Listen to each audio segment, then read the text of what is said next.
Welcome to Hurrdat Sports Radio. Here's the pitch.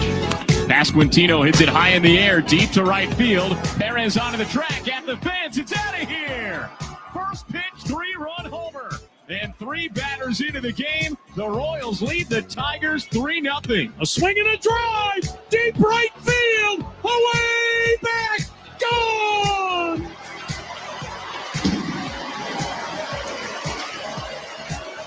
A 3-run majestic bomb to right by Bo Naylor. With nobody on. And Goldschmidt hits it high and deep to left center field.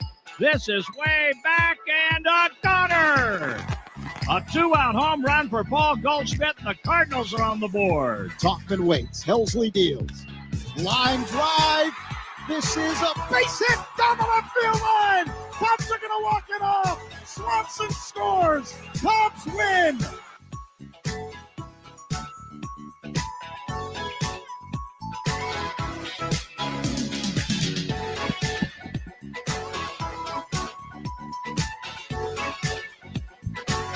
Good. Lights on, Shane? We don't got anything. I can't hear anything. I don't have my...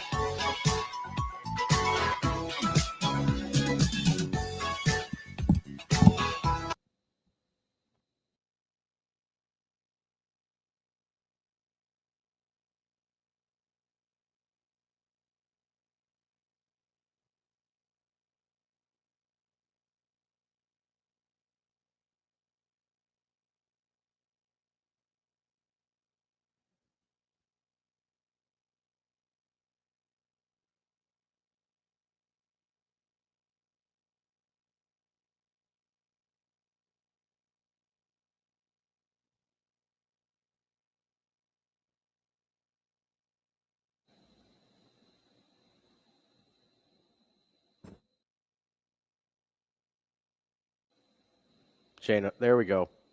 We good, Shane? Yeah, you've been good. You're good. We have not been good, Shane. Good morning. Welcome into Hurrdat Sports Radio, AM 590. This dude said you've been good. ESPN. Because you say it doesn't absolve anybody of responsibility. We were not good. Sorry for that, whatever Delay. that was. I almost want to hear the opening again. Was it any good, Shane? No.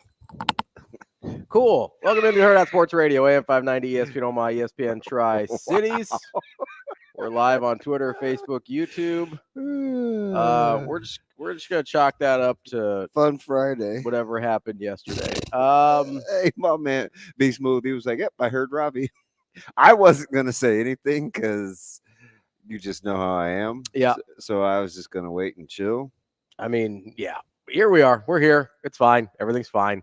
That's DB. I'm Ravi Lulla here on the Pillar exterior stage. What's up, DB? Oh, I'm just trying to make it, to be honest. Apparently, we all are. No, it was crazy, right? It was. I mean, and I knew we were fudge. I can't complain. I said it early, and I wanted to take it back because I didn't want to be that guy that got on Twitter and was emotional, but I basically was hoping everybody else was okay. Yeah. So then I didn't share anything after that. I was like, I'm not going to be that guy. But, I mean, we had been living, I felt like we were living on borrowed time in our neighborhood. Yeah. Because I had seen, even you go all the way back to before the spring game with hurricanes, and homes around us would have all this damage, a block over or 2 blocks over. And I mean, everything, relatively speaking, had been fine, for us every single time. Yeah. And all I kept saying was, shoot, man, I'm glad I don't live over there off State Street anymore because that corridor gets just hammered, right? And this time, gotcha. Oh yeah, got hammered pretty good. So it was, I think we were still more fortunate than most. Ton of cleanup. So it's kind of a roll of the dice. Thursday night, I mean, it came so quick. Yeah. Went from wanting to get the seat cushions off, and there's this little glass thing on the furniture. Wanted to get that and put the umbrella down because I asked Alexa right before that, so she let me know it was coming in 20 minutes. Yeah. But I thought it was just maybe hail. Because one of the guys at Westside was like, hey, one of the admins was like, let's get home, get ready for the storm. I was like, it's not like that. Yeah. No, it was like that. No, it was like that. Yeah. So it happened super quick. And the scary thing is when trees started to fall, that's how we knew, like, poop. We're in trouble because we were boxed in. Mm-hmm. The house next door on both sides and across the street. I mean, big trees falling. Yep. And so we were penned in. And of course the power, but a lot of cleanup. I didn't. The neighborhood used the light on Thursday night to do a lot of the cleanup. Yeah. I was in the middle. I was actually doing like homemade meatballs that I'm not even going to get into that. That's over. Once the power started flickering. But my mom had like grandbabies over, and it's kind of unexpected. I think they Ubered over there. Something weird. Yeah. I was so distraught I couldn't even answer this question. But I knew when she lost her power, I called her cell phone, and cell phone communication was really garbled. Like, yeah. I don't know if it was because networks. It was just. I think networks were jammed probably. It was just bad. Yeah. And so that was like 7:30, and she didn't want me to leave, but I knew what was she gonna eat? Yeah. So I didn't even know what was open. So just kind of blindly, I was like, shoot, I'll just. Had to just drive on the curb a little bit. We moved some of the branches out of the way. Actually, a lot of the branches out of the way. I got some neighbors, man, who don't mess around. I mean, Curtis Chainsaw over there, just like, just like moving and grooving and stuff. And so, because we knew we were penned, and I was up on the top of the block, and like Ingerson and got his son and the wife, he like pulled up in the truck because he lives across the street and his mom lives catty corner. He's like, hey, neighbor. I was like, what the world are you doing here? But anyway, so got there, and I could barely communicate with her to see what she wanted to eat because she's got kids over there. And so I stopped at the first establishment. But getting there, it felt like some post-apocalyptic. Yeah. No, I'm serious. Like it felt like I was in almost a third world country. It made me think I was back in the Dominican in the early 2000s. Yeah. I'm like, it was just a free for all. Yeah. I'm like, people. So like in the last, I don't know, however many hours, 48, 54, I've seen the best and worst of people. Yeah. We were at I was at the said establishment. And there were like 35 people in there. And that's how it was. Even yesterday, Zoe wanted some pancakes. Because obviously waiting for the power was just like, it's a headache. And so I was just going to run over to McDonald's. And it was out the door. So I went from 108th and Q to 84th. And negotiating traffic. There were police out and stuff, which I was surprised. But some four ways, man, you just can't turn people over to themselves. It was a debacle. No, you can't. So made it over to the 84th and Giles one finally, and it was like no bueno. Yeah, I'm like, then it sunk. I'm like, a lot of people must not be able to eat. Like, because whatever fast food places there were, like people were. It was packed. It was jammed. Yeah. So I stayed at this particular establishment. It was like 40 minutes. I'm trying to sit back there in the corner. I'm worried about cell phone power. I got it. My mom's neighborhood is an utter disaster. Yeah. So got the order, and her neighbor, bless his heart, Chris, was helping her outside. So I dropped the food off, and I looked through it, and of course the order wasn't right. So she was outside talking. So I didn't even tell her I was going back because I knew if she didn't want me out anyway. Yeah. So I was like, they didn't get her food right. And I knew she was hungry. Yeah. And so I went back, and the same people were still in there. Same dude was in line. This poor brother, man, he was like, I'm not even going to put him on blast. But so got the food, ran it back. Then getting home at like 8:20, 8 was like, oh boy, I just hope I can get there. Grab like 4 bags of ice I went to the most knockoff of, it's a good thing about knowing the neighborhood. Like I can kind of navigate and know like people won't think of this place to go get ice and stuff. So did that, and it was like game on. It's just like survive, man. Got up early yesterday because I still wasn't sure if we were doing the show or not, but I knew like the radios weren't like 590. It wasn't coming in. Yeah. Last I had checked, so I was the just stations like, weren't up. I was like, oh, maybe something is wrong. So then when I asked, I was already up. Yeah.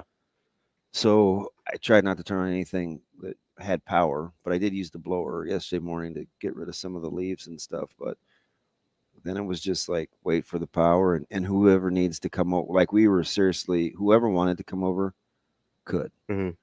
Because once our power came on, and there were people that we knew that didn't. It's like my we have random people's groceries. Both my sister-in-laws came over, and I hadn't seen Jill and Byron really since the funeral. So, and he was the first one to come get the branches. Oh yeah. Yeah. So he was going to drop-offs. I mean, he's such a like, I'm just telling you, like, good dude. Yeah, salt to the earth kind of dude. So wanted to make sure they were okay. So everybody just kind of stayed and hung out because nobody had any power. Yeah. So that was like the only good part. You got to see a bunch of people. Yeah, like and kept Zoe busy. She played outside from like the minute it stopped raining till it went dark. Yeah. Because everybody was just like this frantic cleanup, and it was wild. Yeah, there are way more people comfortable with chainsaws in my neighborhood than I realized. Isn't that amazing? Like I've got one, but I'm just like I don't know what I'm doing. Yeah.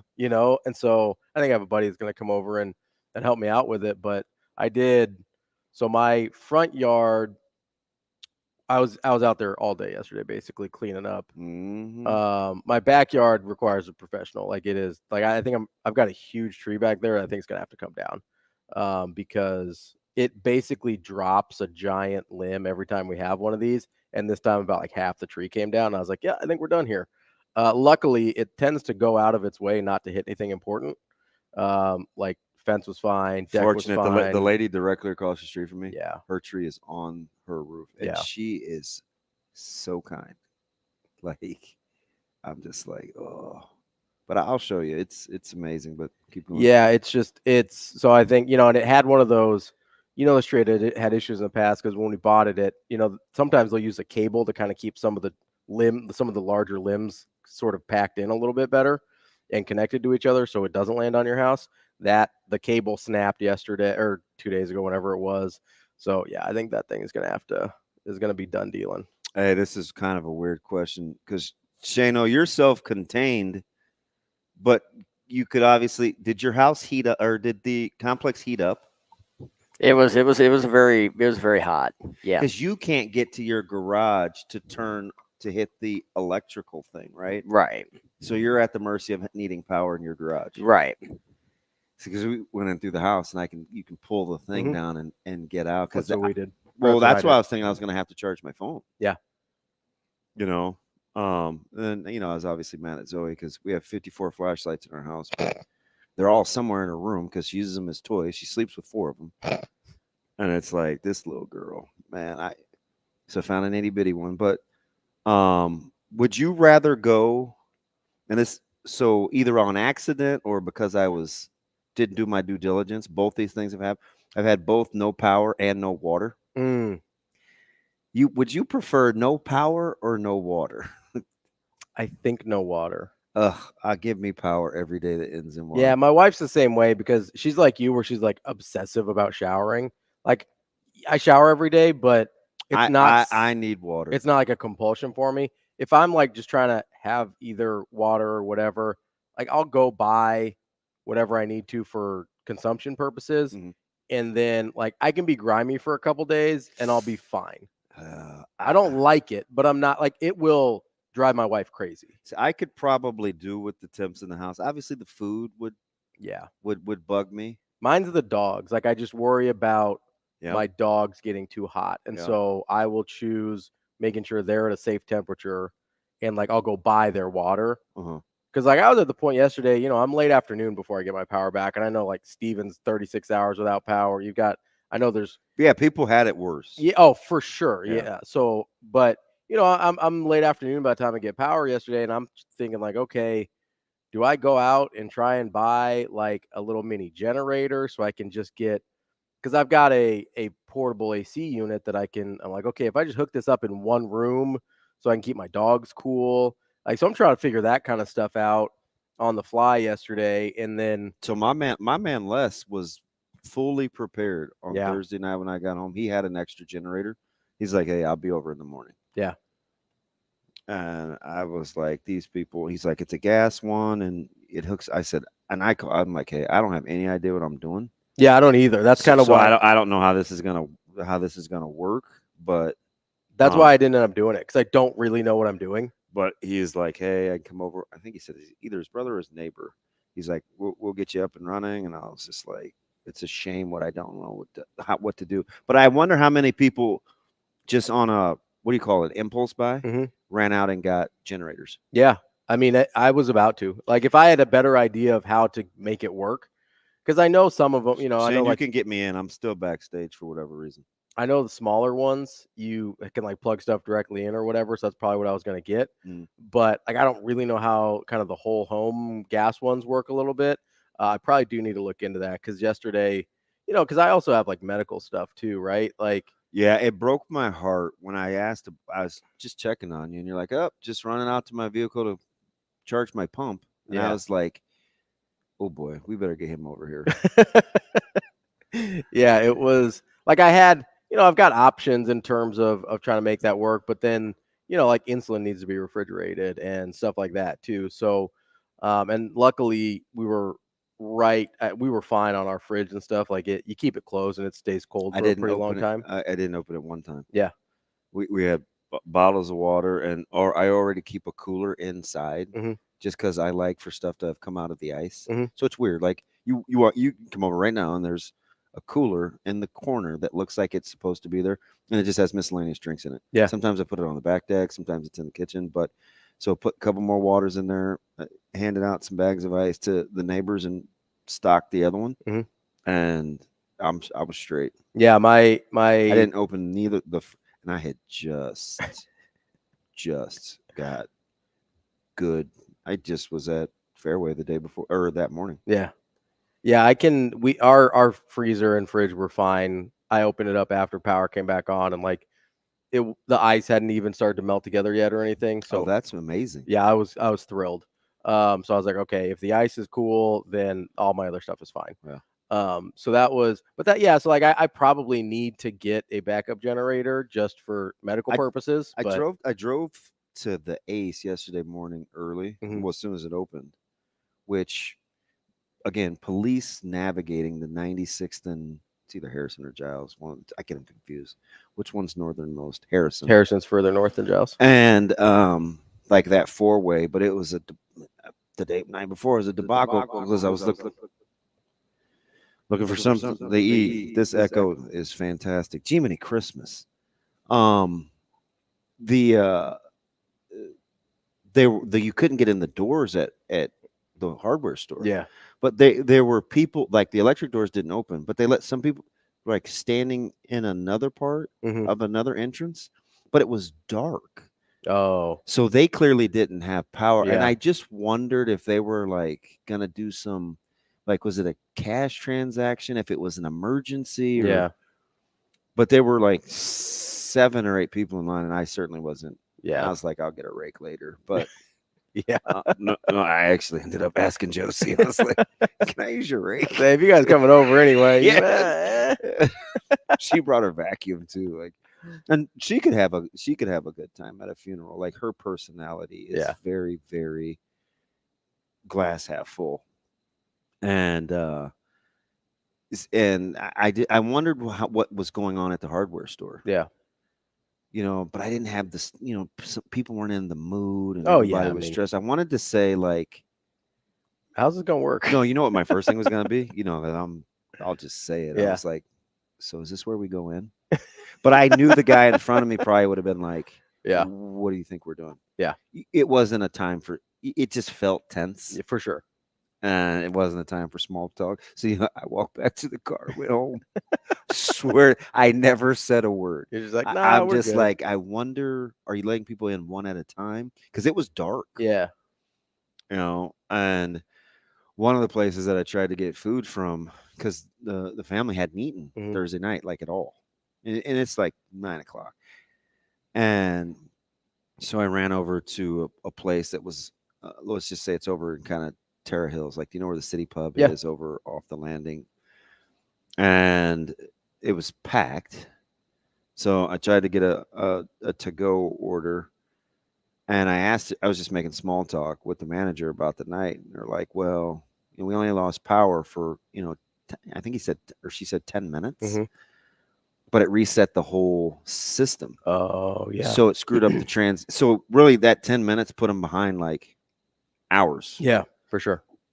Which I don't understand, but I get it. I don't know, like the technical. Yeah, because the system went offline. But I can imagine if everything gets reset, you're in a bad way. Yeah. So. But I don't know the mechanics behind it. They did keep the kitchen open past 10. Yeah. That's good. Because people were just pulling up late. It was so much traffic. Yeah. Yeah, it was wild. Let's get to our guy Asian Wyatt here. Wyatt, we got a couple minutes left for you. What's going on, bud? What's up, Wyatt? Just waiting for the power to come back on. Still. Ooh. So where'd you guys go? And you got to move. So you have pets, yeah, and you have kids. Ravi would consider them the same thing. You and I both know they're not. Yeah, pets are easier to deal with. Yeah, we're making it. Luckily I got a generator, so we got a generator going. So how long is that going to last you? As long as I got gas to put in it, that's how long it'll last me. Oh, so it's gas. So So this is what Les was explaining to me. So it sits outside. You just run an extension cord. No, you can't because you don't need an extension cord. So you run an extension cord to what you're plugging, like what you're putting it into, right?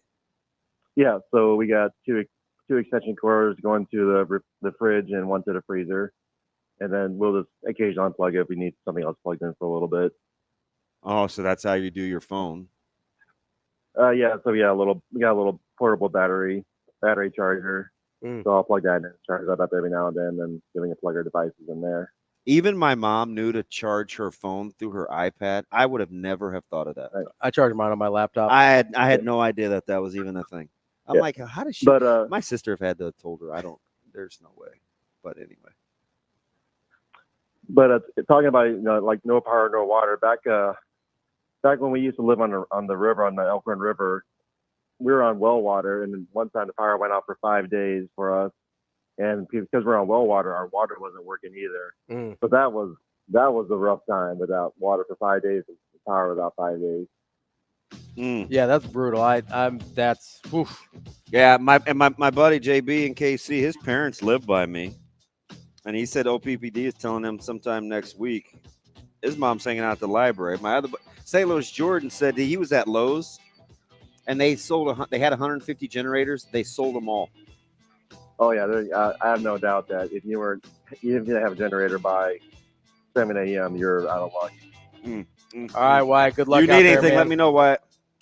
All right, I'll be over soon. You got it. We'll be back. More Hurrdat Sports Radio coming up next.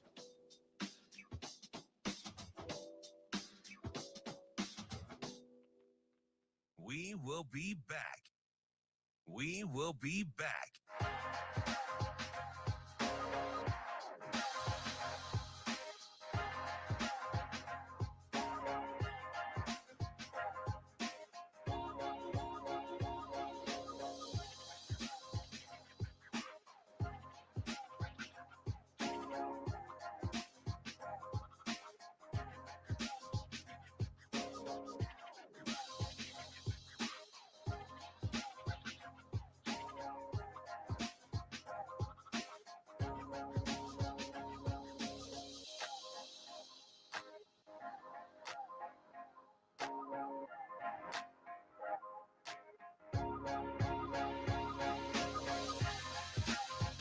We will be back.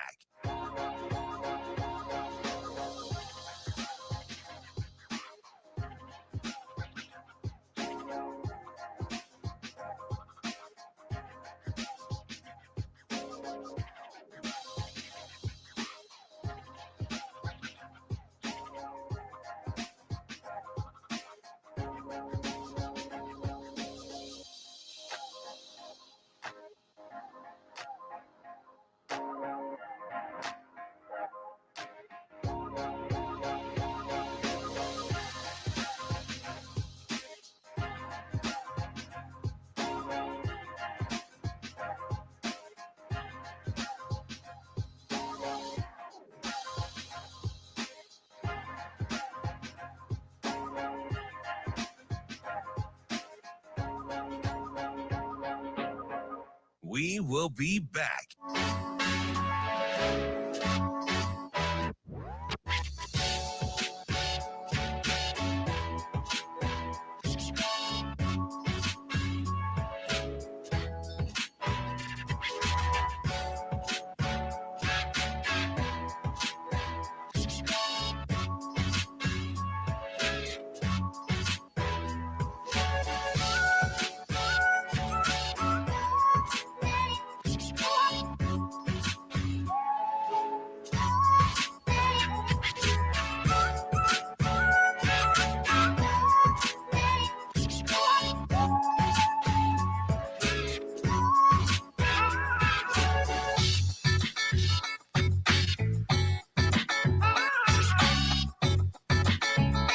We will be back.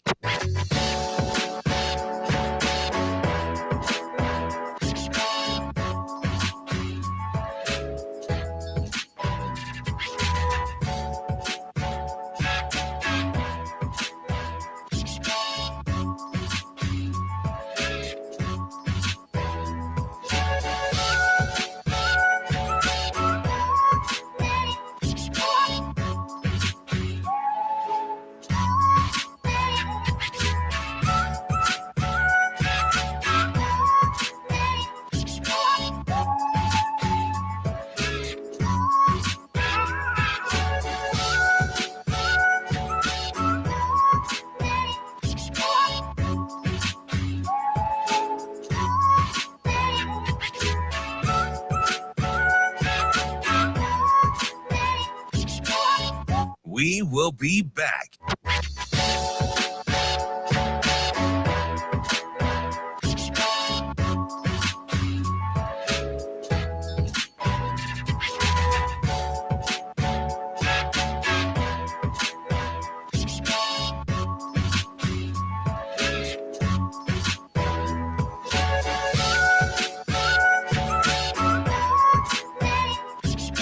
We will be back.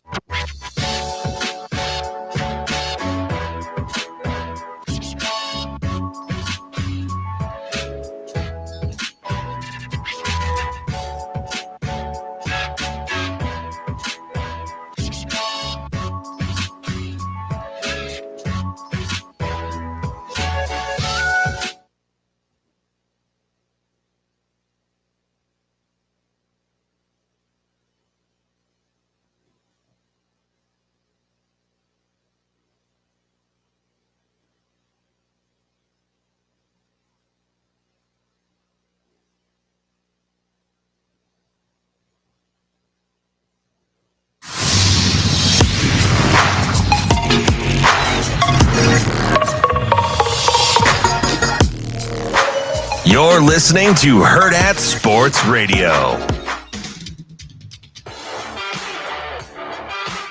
Welcome back to Hurrdat Sports Radio, AM 590, ESPN Omaha, ESPN Tri-Cities. We're live on Twitter, Facebook, YouTube. That's DB. I'm Ravi Lulla here at Hurrdat Sports Bar and Grill. Coming up on the show today at 7:45, we're going to talk to Matt Davison, former Husker and currently working with 1890. Big weekend. Going to talk a little collective with our guy, Matt Davison. Coming up at 8, we'll talk to Tim Verghese from inside Nebraska, get kind of his thoughts on the big recruiting weekend that was last week and where Nebraska stands with a lot of those guys. 8:45, we will talk to Kevin Iole of Yahoo Sports, covers boxing. Bud Crawford, big fight tomorrow night. Then at 9, of course, we'll talk to our guy, Mike Sautter. And we'll wrap up the show and the week as we always do with our guy, Matty Vrzal. So they were cool. Like that's where he got the food yesterday. And he was fortunate. It was weird how you could be a couple blocks over and it may not have hit you. I could literally see from my house. We're like on the pretty close to the line of a grid, apparently. I could see people from my house like less than a half a block away with power that never lost power. Yeah, I have a neighbor that I used to coach with. Yeah. At Westside, and he checked on us yesterday, and I said, "Hey, when did you get your power back?" And he said, "You know, the weird thing is he never lost it." Yeah, my parents never lost theirs. He's right around the corner. Yeah. Like literally. Yeah. It's wild. Like I could literally see people with power from my house. And I think I don't know how it works, but the whole I don't either. Above ground, underground thing is a factor too. Oh, for sure. My neighbor works at OPPD. I mean, by the way, shout those guys out. Yeah, they've been working round the clock. So they brought in 1,000 people yesterday, like 1,000 more. I don't know where they came from. I don't know if they got them from other states or whatever, but they brought in 1,000 extra people to keep working yesterday. Listen, so our partner in crime, or probably more my partner in crime, your building partner, Amber, that's what her hubby does. Yeah. He's gone 6 a.m. It was 9:45 last night, and he hadn't been back home. Yeah. They're literally working around the clock. So shout out to them. I know, it's frustrating. I mean, I was frustrated yesterday, and I was barely out 24 hours. Your text replies were progressively getting worse. Did you notice that, Shane? This minimal information as we went on. Yeah, they started just becoming sarcastic gifs at one point. I'll be honest. I'm a person that. Oh, I noticed. I would not. Like, I'm not a survive the apocalypse person. You're just out? No, like, I'm good. Like if I'm just, if my standard of living. You're just not built for survival. I'm not. Well, I mean, first of all, if like. You don't even have to worry about kids. The scariest thing are young people and older people. So here's the problem, though. So at any given time, because insurance companies are awesome, I only have 30 days worth of insulin. So I'm dead in 30 days, regardless if society collapses. Wow. Like, I'm done. Like Con Air? Basically. Like, I've got 30 days, I'm out. Yeah. Right? So why I'm not going to just like suffer. Like, I might wait out the 30 days just to be like, maybe things will bounce back. But after that, I'm donezo anyway. I'm not going to try and like find an insulin factory and go figure it out. Like, we're going to call it. We're just going to call it after 30 days. I'm not going out like that. The way, not to get like too morbid, the way people used to die from type 1 diabetes is horrifying. I'm not doing that. Yeah. Like, before they discovered insulin 100 years ago, it was horrifying. Your body eats itself to death. It's terrible. I'm not doing that. If society collapses, I'm gone, and I'm cool with it. Would you just went to local places to eat? Yeah, so I've got a bunch of fast food places by my by my house. You're on the corridor, right? And so there was some stuff that lost power too. But again, since we're kind of like right on that line of the grid, like half the places were still. If I was on the right side of the line, basically, then there was a bunch of places that were still open. So the convenience store had over $10,000 worth of stuff stolen. And they broke into like the little places you can sit down and like do the online gaming. Mm-hmm. So the guy that runs the place was pretty happy because it has then become a federal offense. So he was just hoping to bury. Oh, sure. Yeah. The guys. He's like, yeah. Speaking of online gaming, can we have a little discussion here? What happened? Can you go get your boy? Who? Dr. Tom. Why? We go get your boy. It's not. Listen. So it is going to be an interesting battle. He's the only person because the governor is like all in. The governor's like, hey, let the people vote. Like, because that's all we're even talking about here is letting the people, which I thought was what democracy was, by the way, but I could be wrong. We're probably closer to a republic, by the way. But. I know. It's a representative democracy, whatever, same idea. But the governor's just like, hey, like, put it in front of the people in November, let them decide. Yeah. Which, hey, seems like a novel idea. Well, he knows what the budget looks like. Well, that's the thing. So I don't know if you read this or not, but apparently Dr. Tom thinks Nebraska is going to be the only state in the union that loses money on gambling. Yeah. Not just the only state in the union, but really the only establishment in history that has lost money running some sort of gaming operation. Yeah. You know why? Why Las Vegas looks like it does? Because gambling makes you money. I get the premise. And so I'm just having a real hard time. He guaranteed it. That the cost will outweigh the benefit. I don't know if he's talking about like moral cost or whatever, but my question is, Dr. Tom, like, where's the moral cost of people having to give up their houses because they can't afford their property taxes anymore? Because that feels like a pretty big moral cost to me too. And if I read right with the economic forecast, and I kind of loosely get what the governor's trying to do with the property tax deal, although I'm not sure those numbers will add up, but that's a little above my pay grade. Sure. But I'm all for other revenue streams, though. Yeah, you know what's great? Other revenue streams. Because if you look at home insurance and car insurance, it's through the roof. Mm-hmm. And property taxes are like doubling every 4 to 5 years at this point. Yeah. And I get that's partially because of home values have been going up like that. But you're literally having people that have been in their homes for years that they haven't gotten a new mortgage. They haven't done anything. The only thing that's changed is their property taxes that can no longer afford their homes. And you're telling me because you have a moral opposition to gambling that those people shouldn't have property tax relief by creating other revenue streams. That's the argument that was made yesterday. Well, and it's funny too because that's a dumbass argument. We're in this period now, like with fiscal stuff, where people are having to do things that normally they wouldn't agree with, right? We just heard in the press conference, Coach Rule kind of break down 100%. Hey, we're trying not to charge for things that we haven't charged for. Charged for in the past. Yeah, but we do need to find new revenue streams. So we might invent some new stuff. And he used the F word was what I was trying to explain when I said I don't understand the pushback. Remember the very morning on the eve of the night where they said, "Hey, let's do a pay for practice." Yeah. I'm like, I was sick of reading my timeline. I'm like, people have to understand. Like I thought it was it's a fundraiser. Yeah, it's a fundraiser. I gave the raffle analogy, and I'm like. And I didn't even talk to Coach Rule, but it wasn't rocket science to figure out that they wanted to make money. That it was a fundraiser, right? Like that's pretty simple. And guess what? If they did one of these every week, I'd go to practice every week. You know why? Because I want to see practice. And I'll see you guys in practice. Like you want to support. It's better than like boosters have been giving away money for free for years. Yeah. For years. Like, I would rather get something out of it. Like, hey, I pay $25. Like, yeah, I'll also go see practice for $25. I'll do a little pay-per-view. And like you said, it's like my point in saying that. And if you don't want to go, don't pay $25. I just hope the weather isn't a deterrent. Yeah. And I worry that on the heels of the city trying to recover, that isn't a deterrent, but it's obviously a statewide thing too.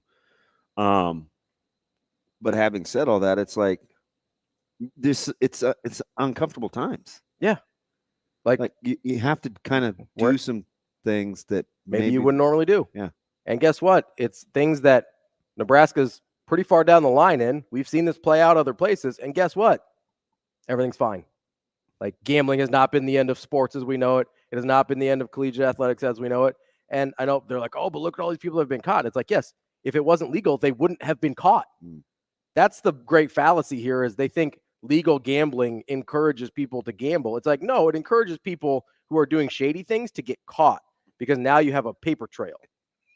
Like, that's what happens. That is one way to look at it. Like, these people that really want to gamble, guess what? They're not gambling because it's not legal in Nebraska. They're either doing it illegally or they're sending money to Iowa. Yeah.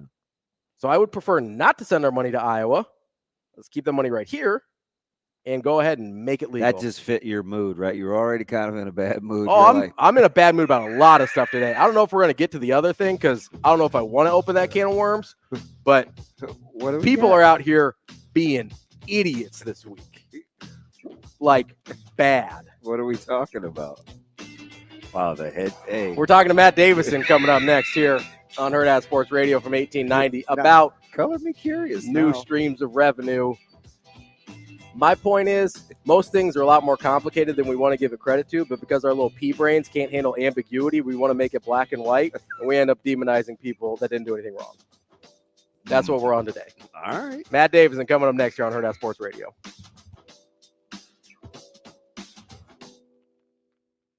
We will be back.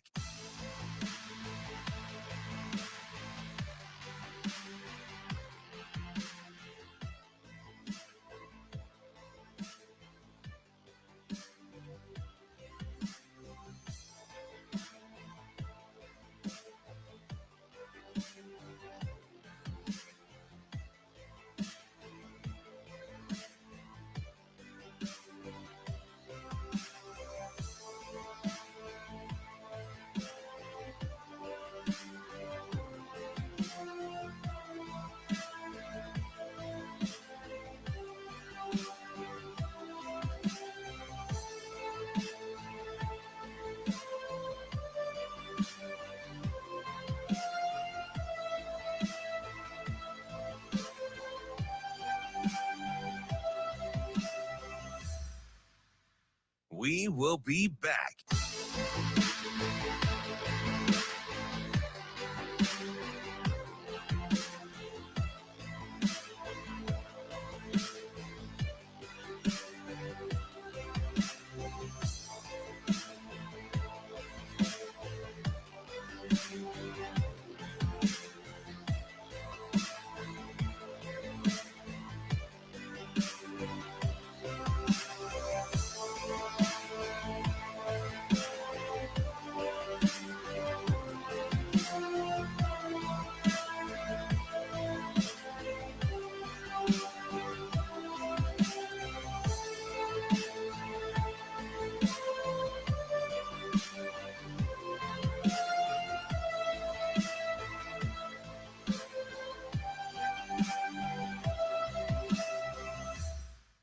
will be back.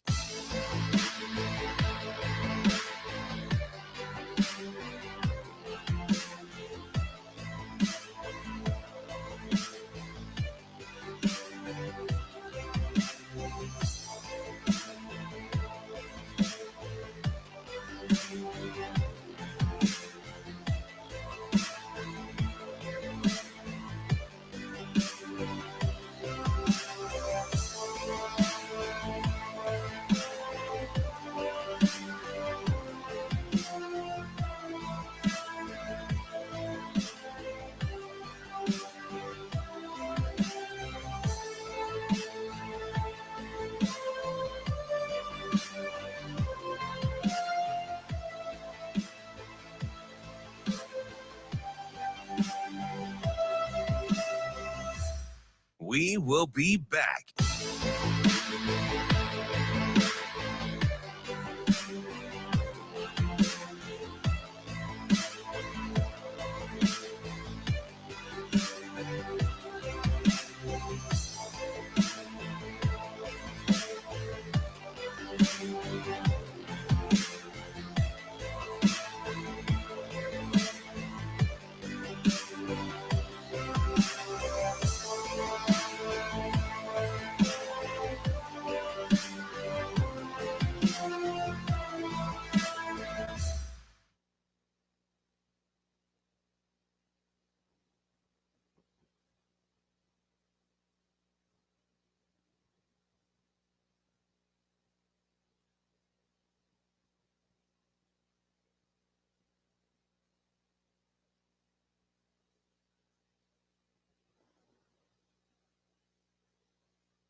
You're listening to Hurrdat Sports Radio.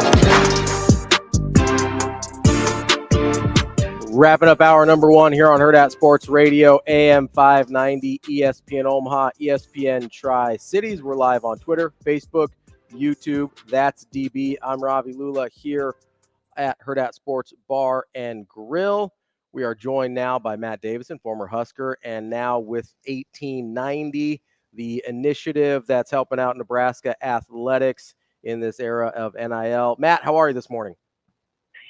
Good, guys. Ravi, Damon, thanks for having me on. Appreciate it. Oh, yeah. We probably don't do it enough, man. How you been?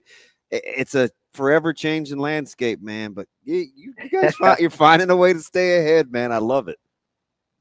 Man, we're trying. I'll tell you what. And Damon, congratulations, man. Exciting times for you and happy for Caleb and the whole thing. I mean, wow. Have you reminded him though how easy they have it now? I mean, I try not to hold it over his head, us. but man, I appreciate you guys taking care of him, man. You're right. It's different times.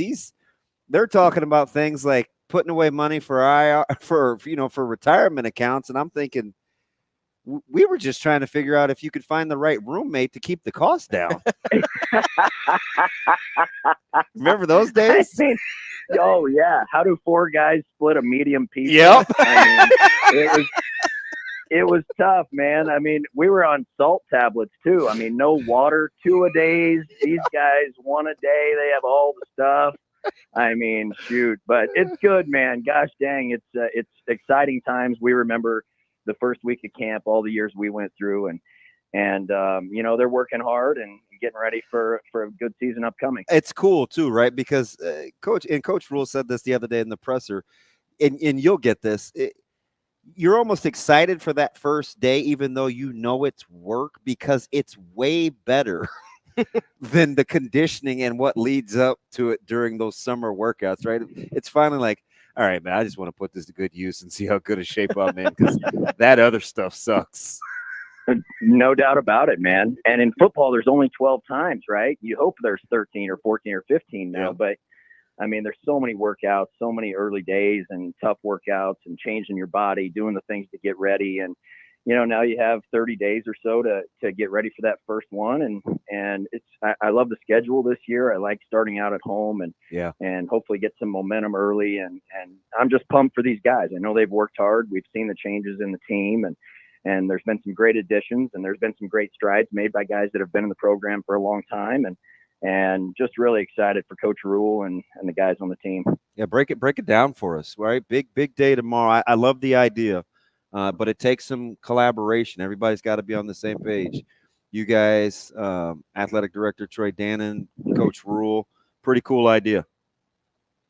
Yeah, thanks. It's kudos to those guys for allowing us to even try to pull this off. It's the first time we've done something like this, obviously, but there's no question that with NIL moving forward and the programs that have unity and alignment with their collective are going to have a great chance to be successful. And Troy has come in with great vision for what he wants it to look like. And ideas like this are where you can make a difference. When NIL first hit, I thought, these are the types of events where Nebraska can be different than other places. And again, it's the first time we've done anything like this, but Saturday night, it's an open practice.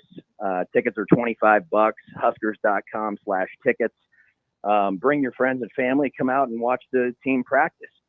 It's a Saturday night. You'll get to take in Memorial Stadium and the big screens and all the sights and sounds of the game day. Coach Rule has some really cool ideas that I think those people that do decide to come are going to have a great time. They're going to get some really good football insight during the practice. And so we're just pumped about it, man. We hope a lot of people buy tickets to come out. Matt, so I got to ask, what was how did you approach Coach Rule with this idea? Because most football coaches, as I'm sure you know, guard their practices like they're nuclear secrets. And just having one open to the public like this, especially this early on, does not seem like something that would be an easy sell. So, how did this philosophically come about? I mean, I guess the words tiptoe kind of come to mind. I mean, I was like, Coach, hey, Husker fans love Memorial Stadium. I think we could get some people to come out. We charge for it. Money goes to NIL. If we do it early in the season, maybe it's no game planning yet. It's just regular stuff like a spring game almost. And he was open-minded to it right away, honestly. He's been great about trying to help 1890 in any way he can when he has time. And we understand that his time is limited too, but things like this, they're going to practice, right? Yeah, and mostly they're working on install and they're just doing regular, basic things and a lot of fundamentals. And so he was open-minded to it, and he understands that Husker fans love Husker football, right? And to give them kind of a behind-the-scenes look at things while helping NIL and helping student athletes, he thought was a home run. And so did Troy Dannon, and here we are. So, Matt, I'm curious because you mentioned the kind of alignment between athletic department and collective being an advantage for teams that actually have that. But how helpful has Coach Rule been as kind of an advocate for 1890? Because without, you just mentioned it right there with the practice, without his support, your life could be a lot harder than it is, right? Yeah, no doubt about it. And I mean, Coach Rule, when he came back into college football, he understood whoa, this is going to be a big part of things, right? I mean, we all know living here what Nebraska has to offer: great fan base, awesome facilities, Big Ten education, passionate fan base, all these things. And then you talk about who the head coach is and who your position coach is and the scheme, and all those things play into where a young man wants to go play football. But now you have the NIL piece, and you better be competitive there too, or it's going to be really hard to get the best players and retain the best players. And he knew that right away.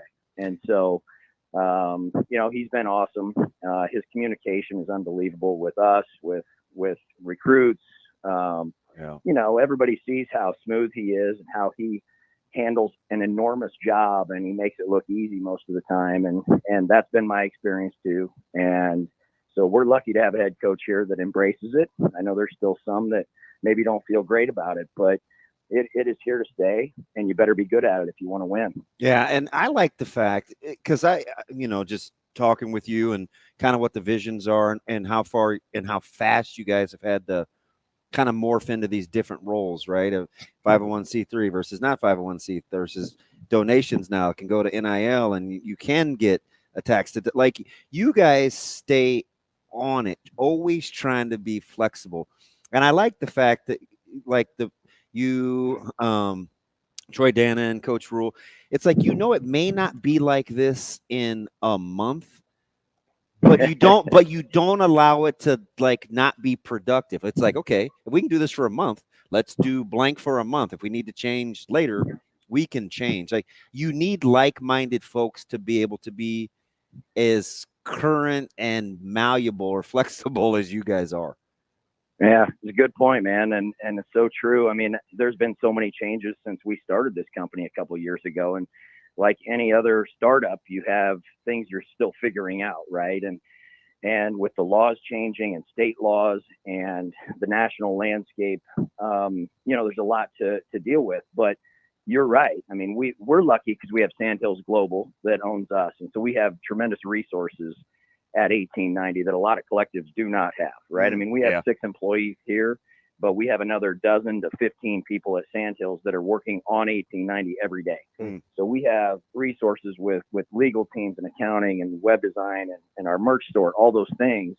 Then you put the athletic department behind it now too, where we have their resources and we're all collaborating. We're talking about, looking around the corner and what's next. And instead of just sitting and waiting. And yeah, we're trying to be as good at this thing as we can now, given what the rules are today. But we're going to be ready to pivot if and when things changes, and we'll work together to do it. And that's where I think Husker fans and our fan base hopefully feels comfortable in that we're going to do the right things. We're going to pivot when we have to, and we're going to try to stay ahead of the curve. Yeah.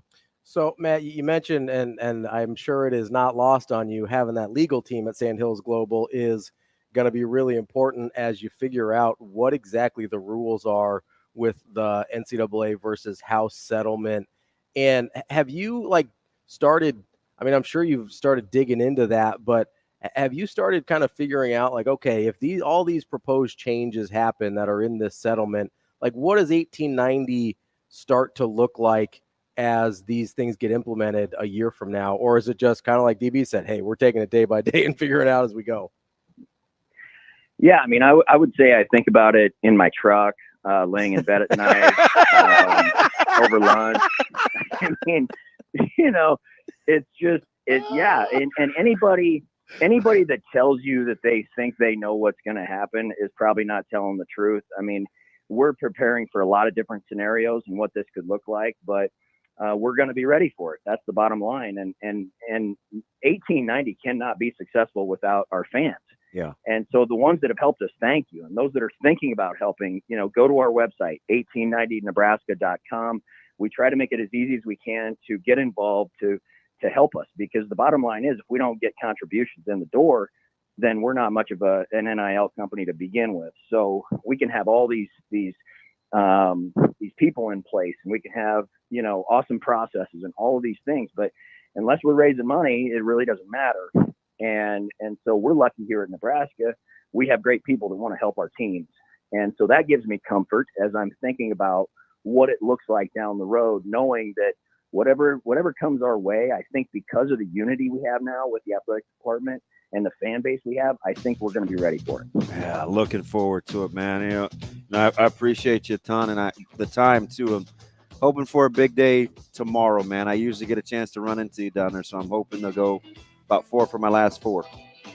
Yeah, man, I'll see you down there. And if anybody wants to buy tickets yet, you got to buy in today. Ticket sales end at 5. So go online to huskers.com/tickets and hope to see a lot of people out there tomorrow night. I appreciate you, Matty. Thanks, guys. Have a great day. That's Matt Davison, president of 1890 Initiative, former Husker as well. We appreciate Matt's time. We've got Tim Verghese coming up next from Inside Nebraska.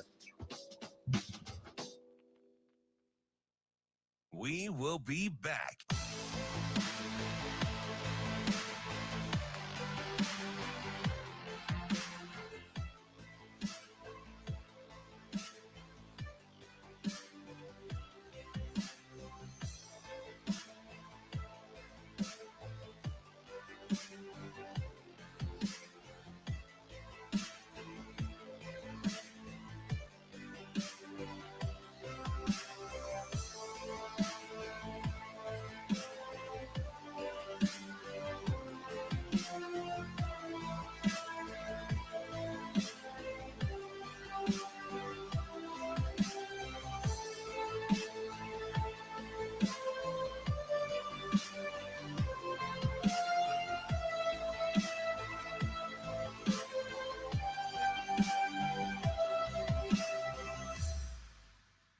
We will be back.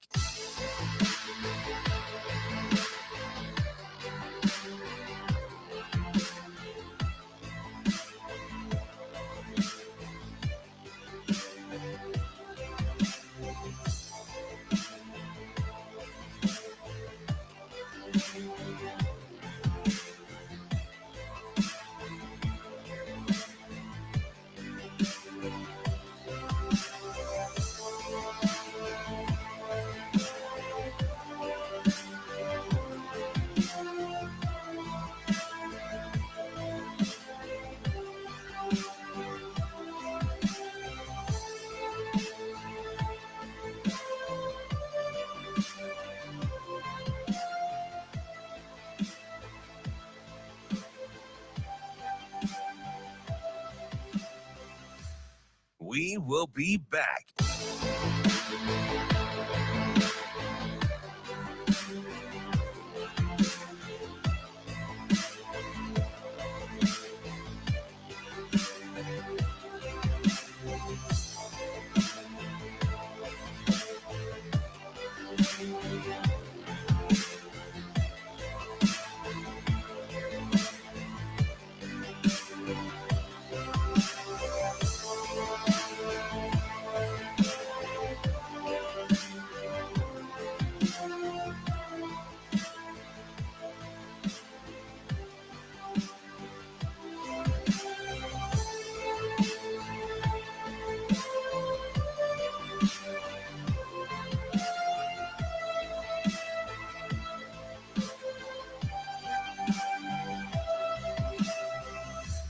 We will be back.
Welcome to Hurrdat Sports Radio.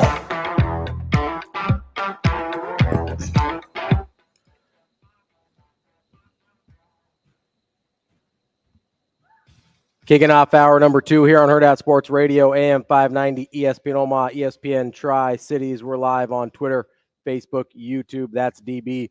I'm Ravi Lulla here on the Pillar Exterior stage. We are joined now by Tim Verghese of Inside Nebraska. Tim, how are you this morning? Not too bad, not too bad. How about y'all? Hanging in there, man. Drinking through a fire hose, but not quite like yourself. I mean, it is wow. It's a ton happening on a real short amount of time, especially with Nebraska, man. How you keeping up now, especially now that camp starts and we got like real football too? You got to balance. Yeah, like a bit of a balance. Picking and choosing what's important specifically for my role. Like, for example, today Nebraska's got a press conference. The quarterbacks are speaking. It's a pretty important day. But I'm covering from home because I'm chasing a couple things. I've got a podcast recording later today. It just makes more sense to just kind of stay home. And for my specific job, just kind of makes more sense to skip out on the press conference. But kind of picking and choosing what's important right now and kind of what matters more specifically for my job just in this critical month. Yeah, I mean, speaking of a critical month, Nebraska had a critical recruiting weekend last weekend. Obviously, David Sanders Jr. was the highlight, but certainly not the only one. A couple days after that, you had Terry in from Texas as well. I mean, as we sit here, let's just start with those two guys because they're the headliners as being, the 5-star guys. what realistically do you put Nebraska's chances at for those guys? I mean, I think right now, someone asked me this a couple of days ago, and this was before I had heard back on Terry's visit, and I had said Sanders' chances are higher than Terry. Right now, I would put Terry at 40%, and I'd put Sanders at 35%. A little bit of an adjustment from earlier this week. Sanders, I think, remains just at 35%, just because I still keep hearing Tennessee's on top. People keep telling me to not count out Ohio State just yet, and then. I mean, I don't hear a whole lot about Georgia, but at the same time, I don't think Georgia's a program you ever want to count out of a recruitment right now. What I'll say there is, I think at this point, everyone can gather Nebraska made a really big impression last week to the point that, like, they're getting real consideration. I think consideration to the point that it's scaring Tennessee, Ohio State, and Georgia a little bit, just how much Nebraska is being considered here down this final stretch of this recruitment. So Nebraska's done a really good job. I think it just really just kind of depends on what him and his family are thinking. Like, I think one thing that continues to loom for me is, everyone I've talked to around this recruitment, especially when Nebraska got involved early on, was distance was always going to be a factor here and is always going to be a factor. He's a family guy. I think everyone can gather that too, the way he came up with his siblings and his parents. Like, he's a big family guy. And I think the opportunity for his family to be at games is something he's really looking to have. And Nebraska's done the best of like pitching, hey, even though we're a little further from home, here's why this makes sense.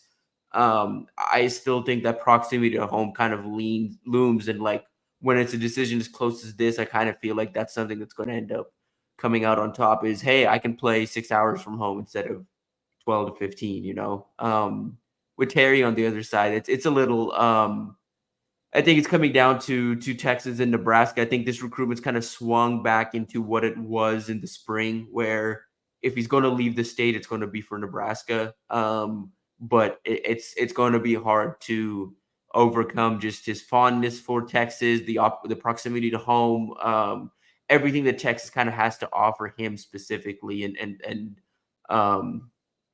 I think it's coming down to those two. I think this last Nebraska visit was enough to give Nebraska just a slight edge over Oregon going down the stretch, and it's more than NIL here. It's NIL paired with so many different factors that Nebraska's long-term presence in this recruitment gave them, which Oregon, being a newer program in this recruitment, doesn't really have. So, Tim, is Oregon a school of the newbies? And maybe not, because I think a lot of times Nebraska couldn't really foresee head-to-head battles with like Ohio State or even Michigan, for that matter. And I may go as far out as Penn State. But there is some overlapping in this last cycle, quite a bit with Oregon.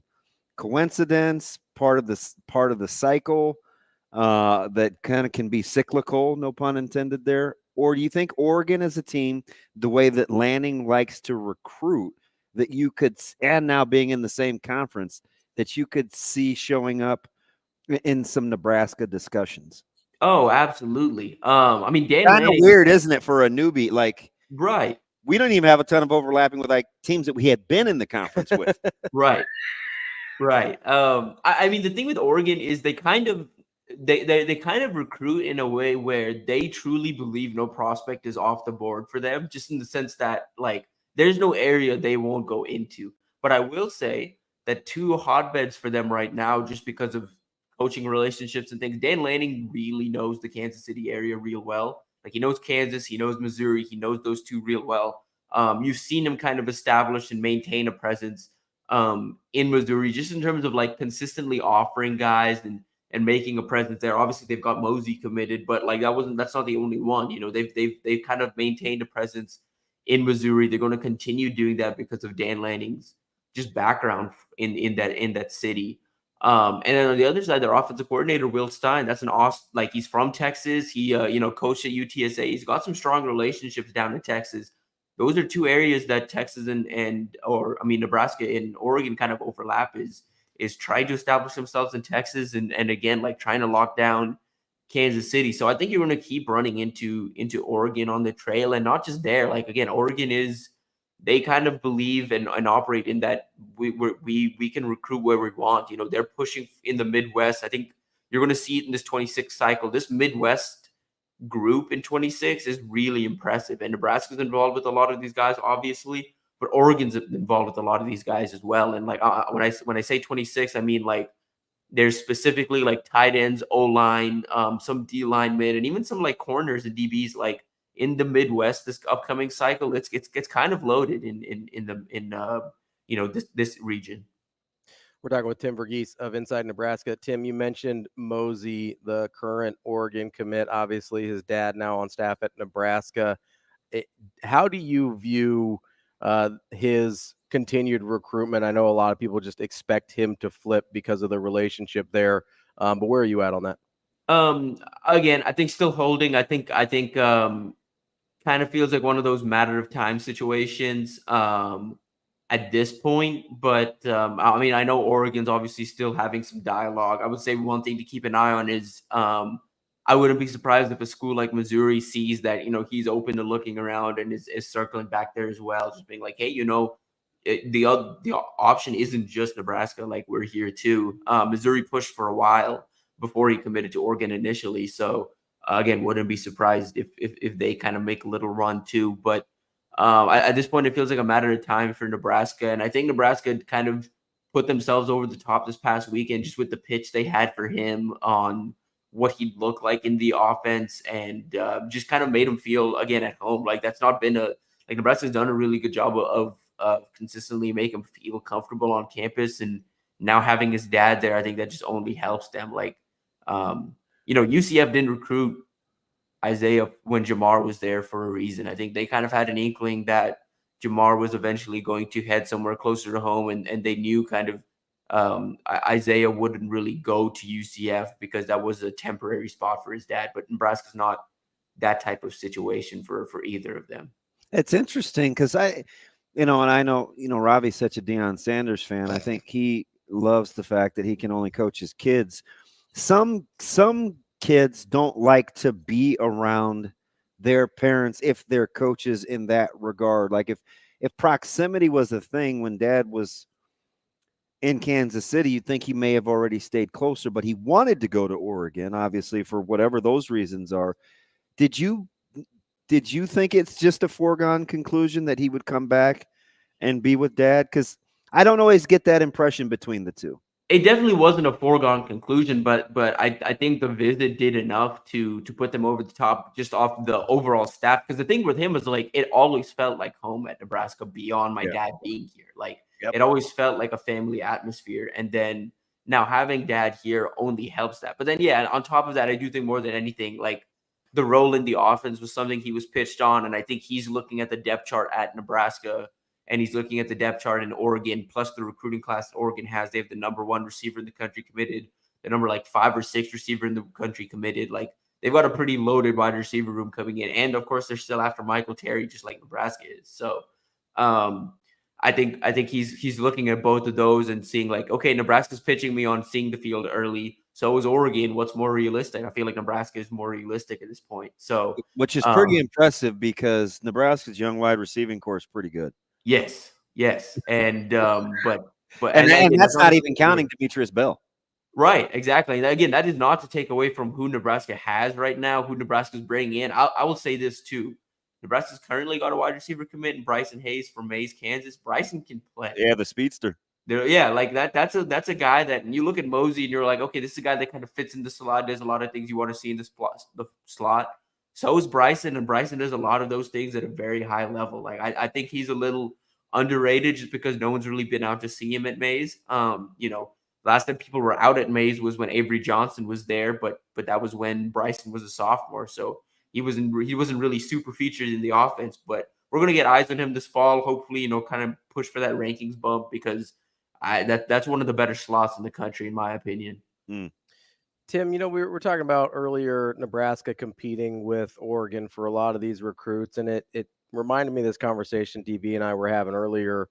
I don't remember if it was this week, last week. I don't know. Time always, melts together. But about Nebraska's ceiling as a school in terms of recruiting, because we've talked to people who are like, they can kind of live in that 15 to 20 range.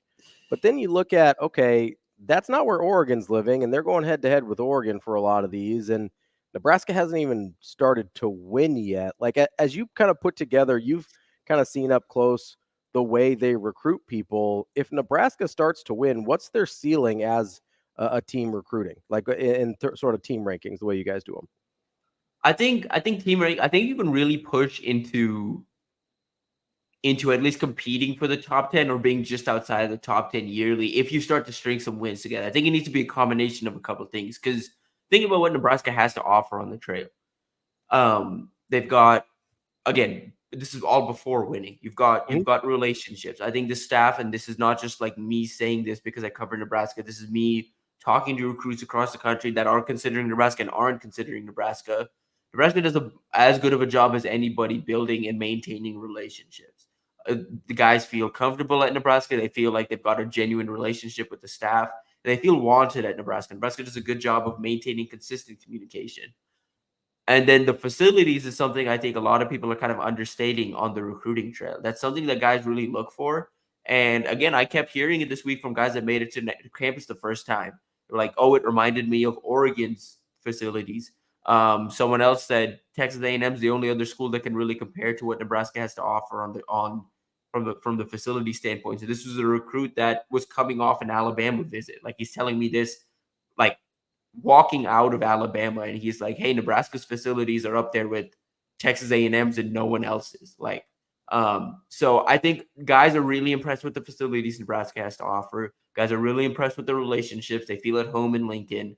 For a lot of the Midwest guys, it's proximity to home. For pretty much everyone else they're recruiting, it's at least driving distance or like there's a convenient flight. It's not hard to get to. And then you top it off with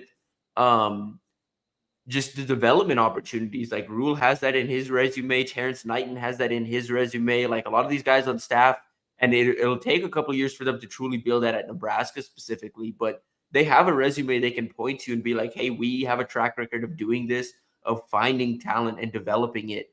And I think those combination of factors make you a real threat on the recruiting trail, especially once you win and you don't have to sell, hey, we're building something. Like, when you can say, okay, it's built, like we're winning. We just need to keep stacking talent. That the recruiting will naturally, when you win, recruiting naturally takes care of itself. Pair that with the effort the staff's already putting in. I think that's like a combination and a good like recipe for consistent top 10 recruiting classes. I think the one question there would just be, again, you feel like you're competitive in an NIL standpoint. How competitive really are you? We haven't really found that out yet because they haven't had to bag multiple kids a cycle just yet.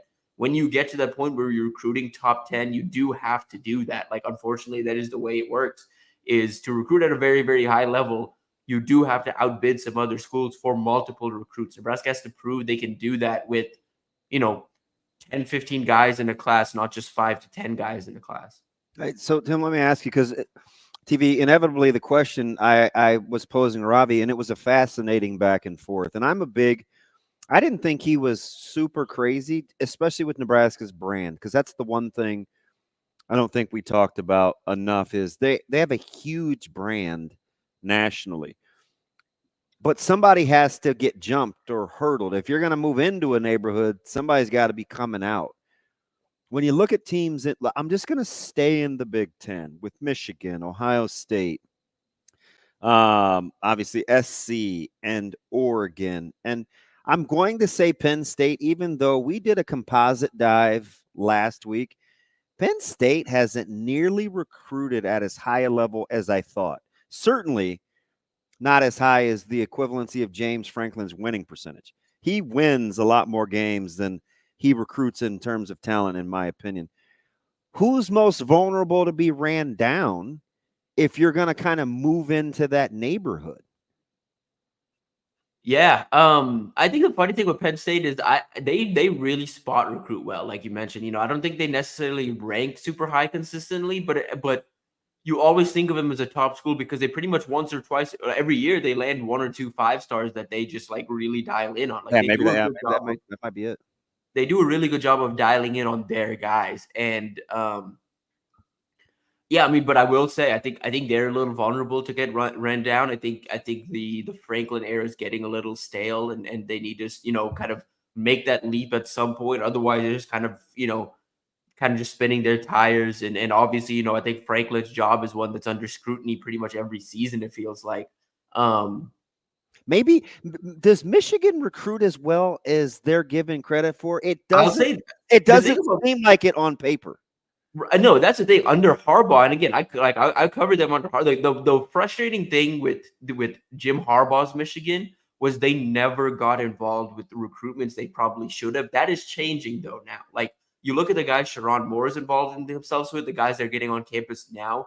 They're recruiting like a program that just won a national championship now. They weren't doing that under Harbaugh. Like even post championship, they didn't make this momentum push because pretty much what inevitably happened, and this went on for the last 5 off seasons or so, they'd finish the season, and again, especially the last 3 years or so, they'd end the season on a high note, and then Jim Harbaugh would entertain the NFL, killing whatever recruiting momentum they'd built up with on-field results. On-field results got them in a lot of recruitments that they chose to back themselves out of just because of the staff or because of Harbaugh or because something was going on, and they never really recruited like a program, and it never really mattered because Harbaugh wanted his guys.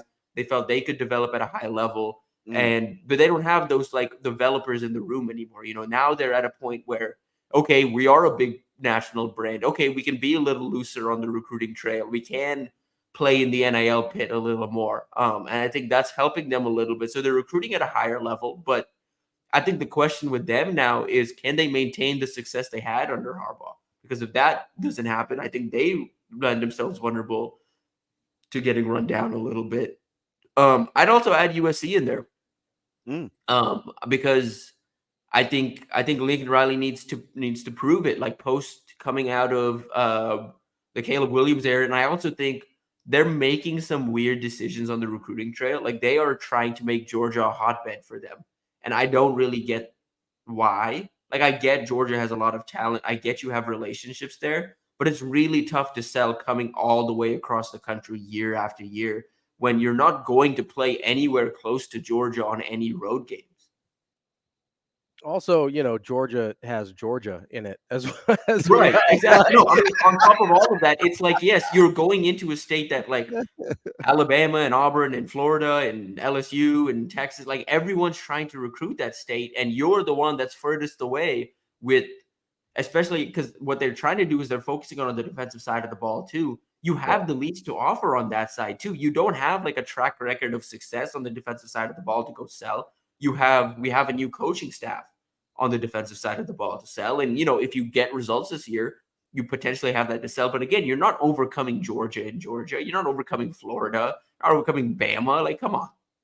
Yeah, your best case scenario is like every once in a while we beat out Auburn. Right.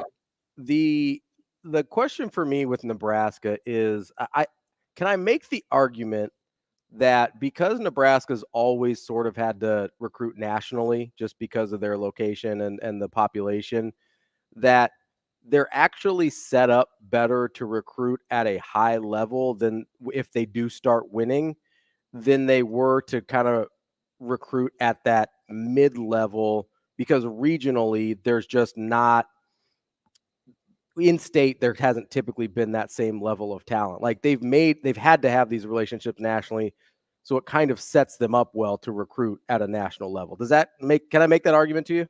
Yeah, I mean, the big thing with recruiting is you want to be on people's minds, and Nebraska, just because of the national network they have, is constantly on people's minds. And so when you do start to win, like I think fans across the country kind of come out of the woodworks a little bit. Coaches who like were fond of Nebraska growing up will be like, hey, Nebraska used to be dominant back in the day. They're kind of getting back to that. Like they're telling that to their kids. Like, we've talked a lot about Oregon today, just about how they're a new power. I think the big thing with Oregon, what kept them at the top of people's minds when, they went through all these different coaching changes, and now that they're recruiting at this level, kids remember growing up and watching Oregon and seeing those cool uniforms on TV and Oregon being one of their favorite programs growing up because of the uniforms. There was a familiarity there. Nebraska has that same familiarity, not because of uniforms, but because of program tradition. And I think that's something that has not been really tapped into just yet because there haven't been results. And it's not been something that like fans can go out and be proud to be a Nebraska fan. Like when you get back to that point where fans are proud, I think Nebraska's like national like presence is going to like, just kind of come back to light. That's Tim Verghese from Inside Nebraska. Tim, we appreciate the time as always, and I'm sure you'll be busy the next month, so we'll talk to you again next week. Thanks, TV. Yeah, talk soon. Have a good weekend. Tim Verghese from Inside Nebraska. Appreciate his insight as always. Talk soon. Talk soon. Hashtag talk soon. That's right. I just was looking at. I saw you writing down some numbers. I'm curious. Yeah, 2024, Michigan ranked 16th. 2023, 17th. 2022, 8th. 2021, 13th. 2020, 16th. Or excuse me, 10th. 2019, 8th. 18, 22nd. Yeah, I wish you had told me you were doing that because I had those numbers for you already. Well, I forgot. So I said, hey, yep. You could go to such and such, and you can get composite rankings like on the fly. Again, this is another one of those schools that I thought they recruited at a higher level than. So here's why. The first couple years, he goes after his initial class. Because he was hired in 15 or 16? 15. Yeah. His first class, so that year 0 class was 37th, whatever, you toss it out. His next 2 were 8th and 5th. Yeah. And then he goes 22nd, and then he goes 8th again. Yeah. So 3 of his first 4 classes were top 10 classes, including a top 5. But then after 2019, which was his 4th full class, they're the numbers that I gave. Huh? They had only 1 top 10 class after that, or 1 single digit class after that, and it was in 2022, and it was 9th. Otherwise, it's 13, 17, 15, 17, 13, 10th. Right? Nebraska can recruit in that range, 100%. I just the more I get into this, a lot of these guys have outcoached the rankings, at least. And some guys grossly under. Oh, coach. I would say there's more guys that underachieve than the guys that overachieve. But I think where Nebraska is going to catch people is nationally, not in the Big Ten, because I think the Clemsons are falling back to the pack. We come back. I want to jump to the NFL real quick with this quarterback discussion. And I got a Major League Baseball comp I'm curious to run by you. Let's do it. We will be back.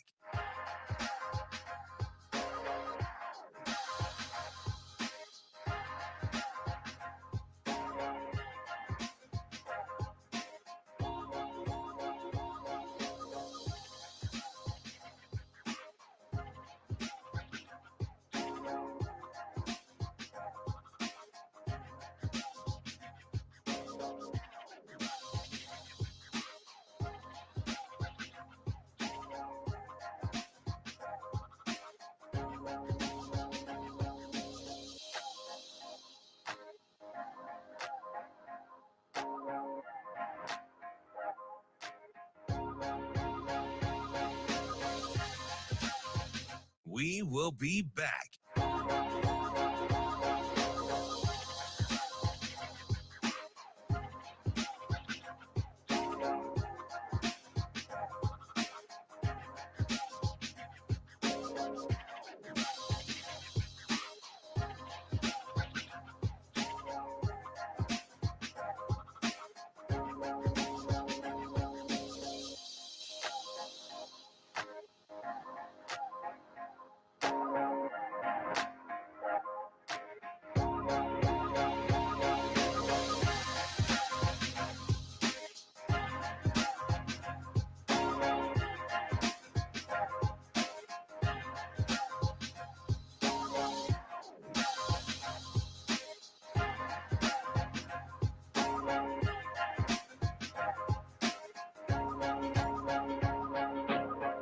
We will be back.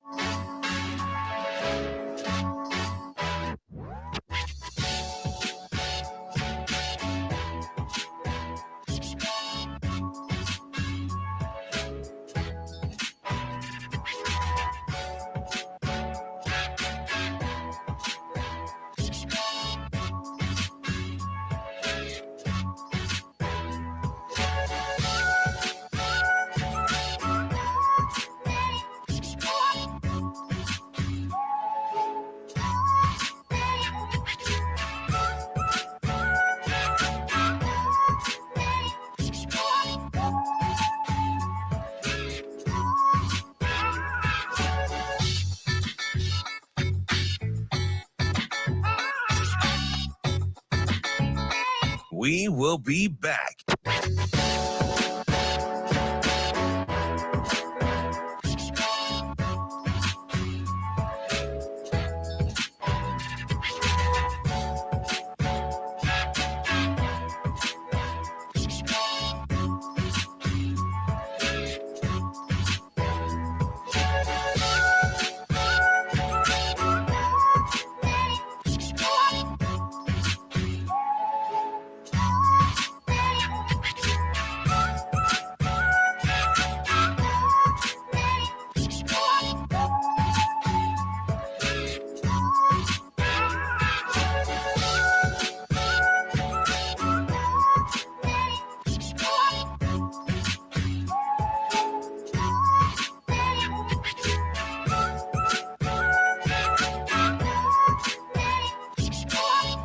We will be back.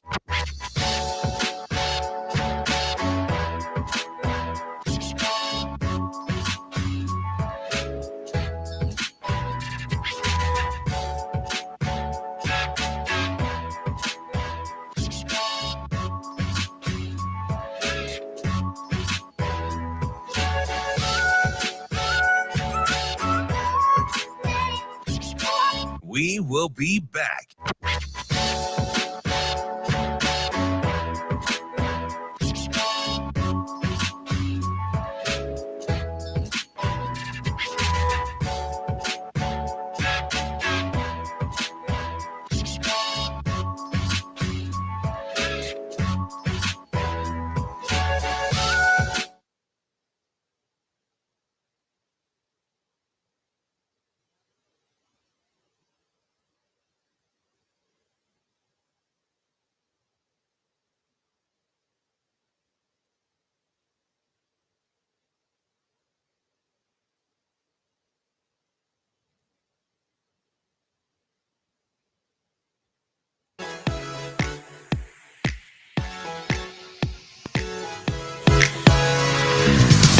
You're listening to Hurrdat Sports Radio.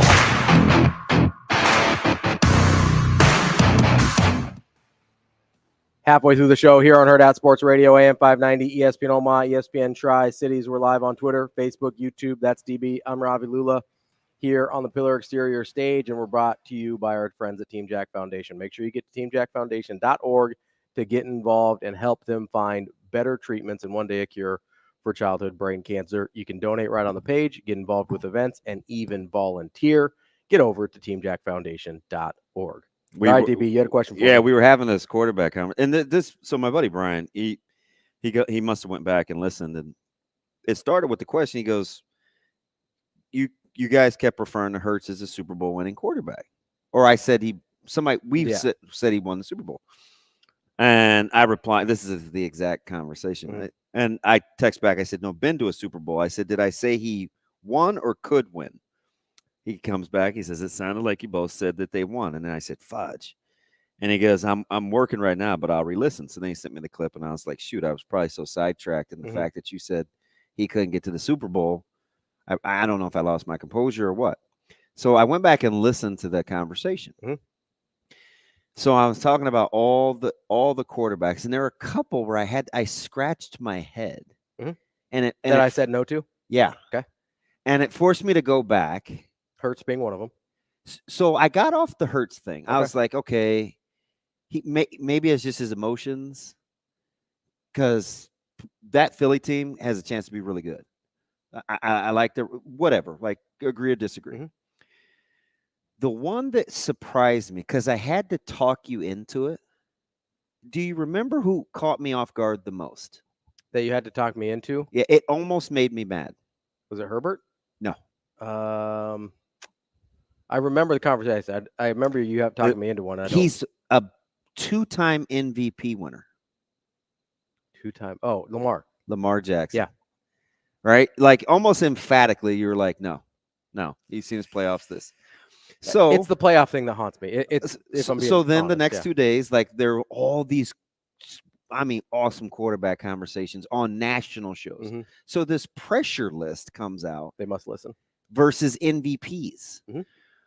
And I'm listening to Kenny and Carlin, and one didn't even have Lamar Jackson on the MVP, his top 5, because his main thing was, well, he's won it twice. I just think that they probably won't vote. They probably won't vote for him. It's like again. the Steph MVP thing. Like after he won unanimous, they weren't going to. And his counterpart was like, I think he has the most pressure of any quarterback in the league. And I'm like, okay, I'll entertain the fact that there's a lot of pressure on Lamar Jackson, but more than any quarterback in the league. Well, so let's figure out who the other guys are that would be in that conversation. So let me just give you a few. Yeah. I think there's a tremendous amount of pressure on Dak Prescott. I think there's a tremendous amount of pressure. Now, you can get to the degrees. Yeah. Burrow was the one I was going to say. I think Love has a lot of pressure on him. He does now. I think Jalen Hurts has a ton of pressure. Agree. And quietly, you know, I think has a ton of pressure we don't talk about. What happens if Aaron Rodgers lays an egg? Yeah. Like, how does Aaron Rodgers have less pressure than Lamar Jackson? In my head. So I think I don't want to speak for you. I think for other people, it's because we feel like we know who Aaron Rodgers is more. Like, we think of Aaron Rodgers as a finished product in terms of. Don't we think the same way about LJ? Well, no, because he doesn't have the Super Bowl. And I know that Super Bowl does a lot of heavy lifting. So we're thinking like year 8 or 7 for Lamar. He should be at that point. He should be there already. Different skill. Okay. That he at that point in his career, you've established yourself as a good quarterback in the league. I also think part of it for Lamar is the situation. Everybody thinks Harbaugh's a good coach. Everybody thinks that's a good franchise. We've seen them win Super Bowls before. We think that they get kind of the USC treatment. I would almost consider it not the USC treatment. I almost consider like more than that. Like, I think we give Ohio State. Yes, that's a good example of like, hey, yeah, you should be good there. Okay. Like, you're in a position to succeed. Whereas the Jets, nobody feels that way. Nobody feels that way about the Jets. Except for this year. I mean, they're calling us a Super Bowl roster. That's fine. But I mean, in general, if you have 2 of the best position groups on defense. But if the Jets fall on their face, they're going to be like, Jets. Jets are going to jet. Okay. Or they're going to be like, well, Robert Saleh's not that guy as a coach. So let me tell you how my mind works. So all this is happening with me, right? And then this is on the heels of yesterday, Trout announcing that he's done for the season. Yeah. So you know how I like to listen to that I'm fed up with segment before I come in. And the I'm fed up segment was with Mike Trout. Yeah. And it wasn't Himbo. It was the other guy that was fed up with the fact Costello, I think. Pat, yep. He was upset because he thinks Trout resigned himself to mediocrity from a winning standpoint. When he re-signed with the Angels. Yep. Yeah. He said he doubled down on it when, Ohtani left to try to win a championship. And he went through all these accolades. And they are incredible. For Trout? For Trout. Yep. But they got into how, for a guy that's hit 375 home runs, he has 75 less RBIs than anybody else, doesn't have a lot of meaning. So they got into meaning, like shallow stats. Empty stats, yeah. And it morphed into this Hall of Fame debate. And he was the only guy of the 4, plus Michelle, that was like, man, this guy shouldn't be a surefire first ballot Hall of Famer. And everybody else is laughing, like statistically speaking, whatever. And they got into injuries. So where I landed the plane with this is, do you know who I felt like they were describing when they were describing Mike Trout? Another baseball player? No. A football player. It sounded like they were talking about Lamar Jackson. Huge statistical performances.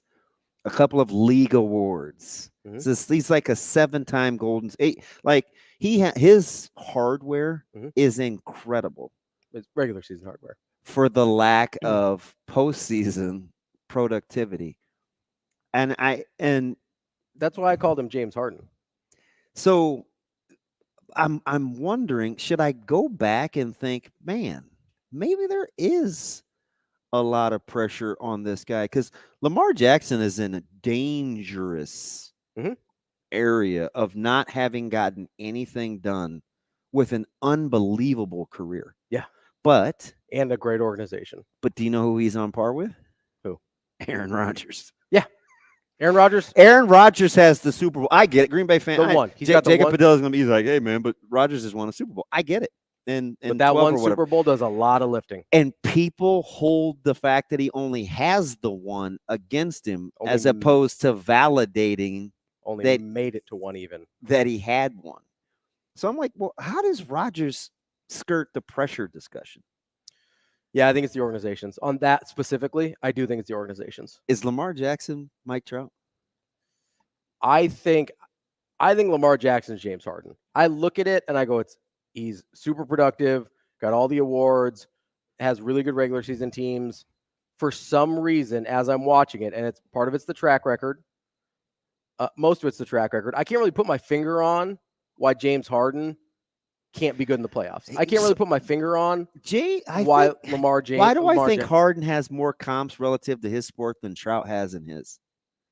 I think there's a lot of comps in baseball. Now Trout's on the extreme end of it for accomplishments, but I can really only think of a few that have been derailed like that are offensive guys. I think Eric Davis. I think Nomar Garciaparra. Mm-hmm. Now his career numbers ended up being better, but the guy I first thought of was Ken Griffey Jr.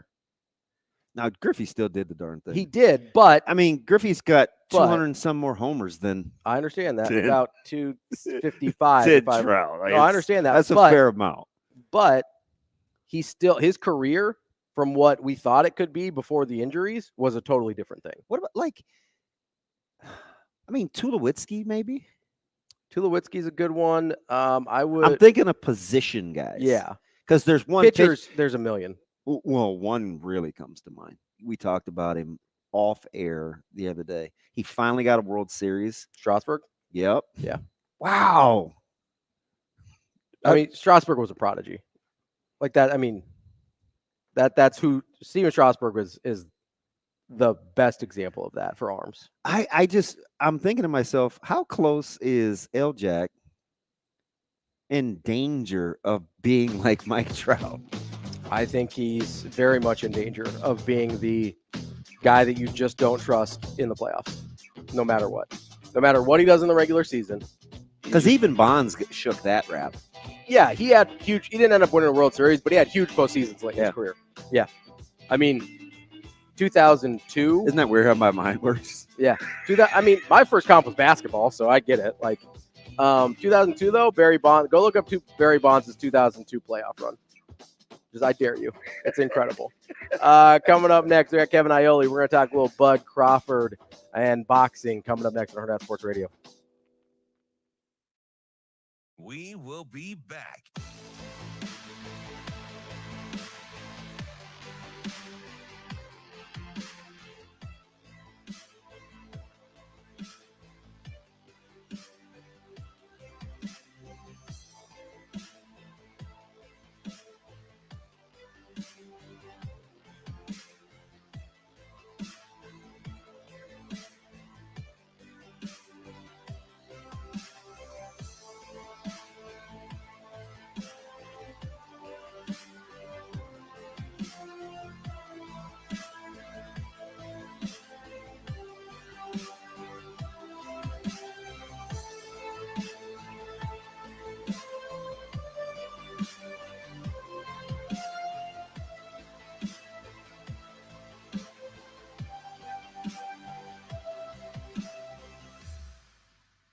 We will be back.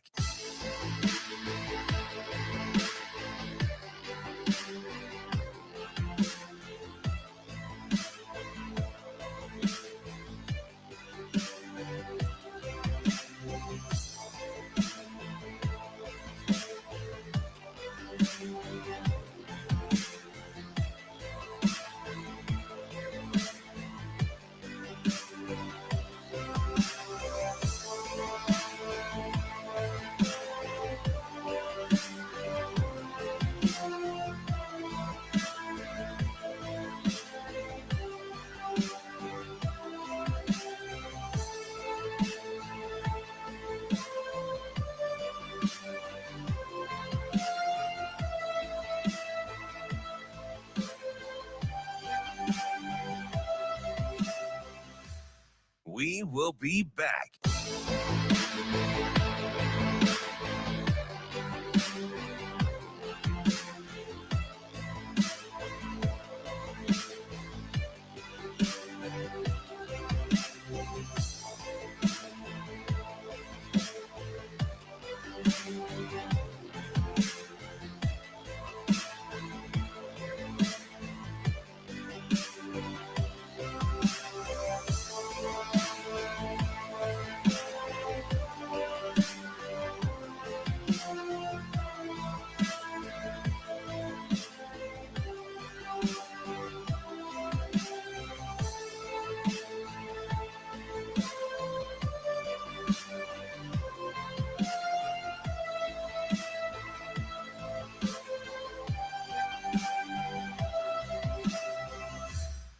We will be back.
Welcome to Hurrdat Sports Radio. The undisputed welterweight champion of the world, Terrence Bud Crawford.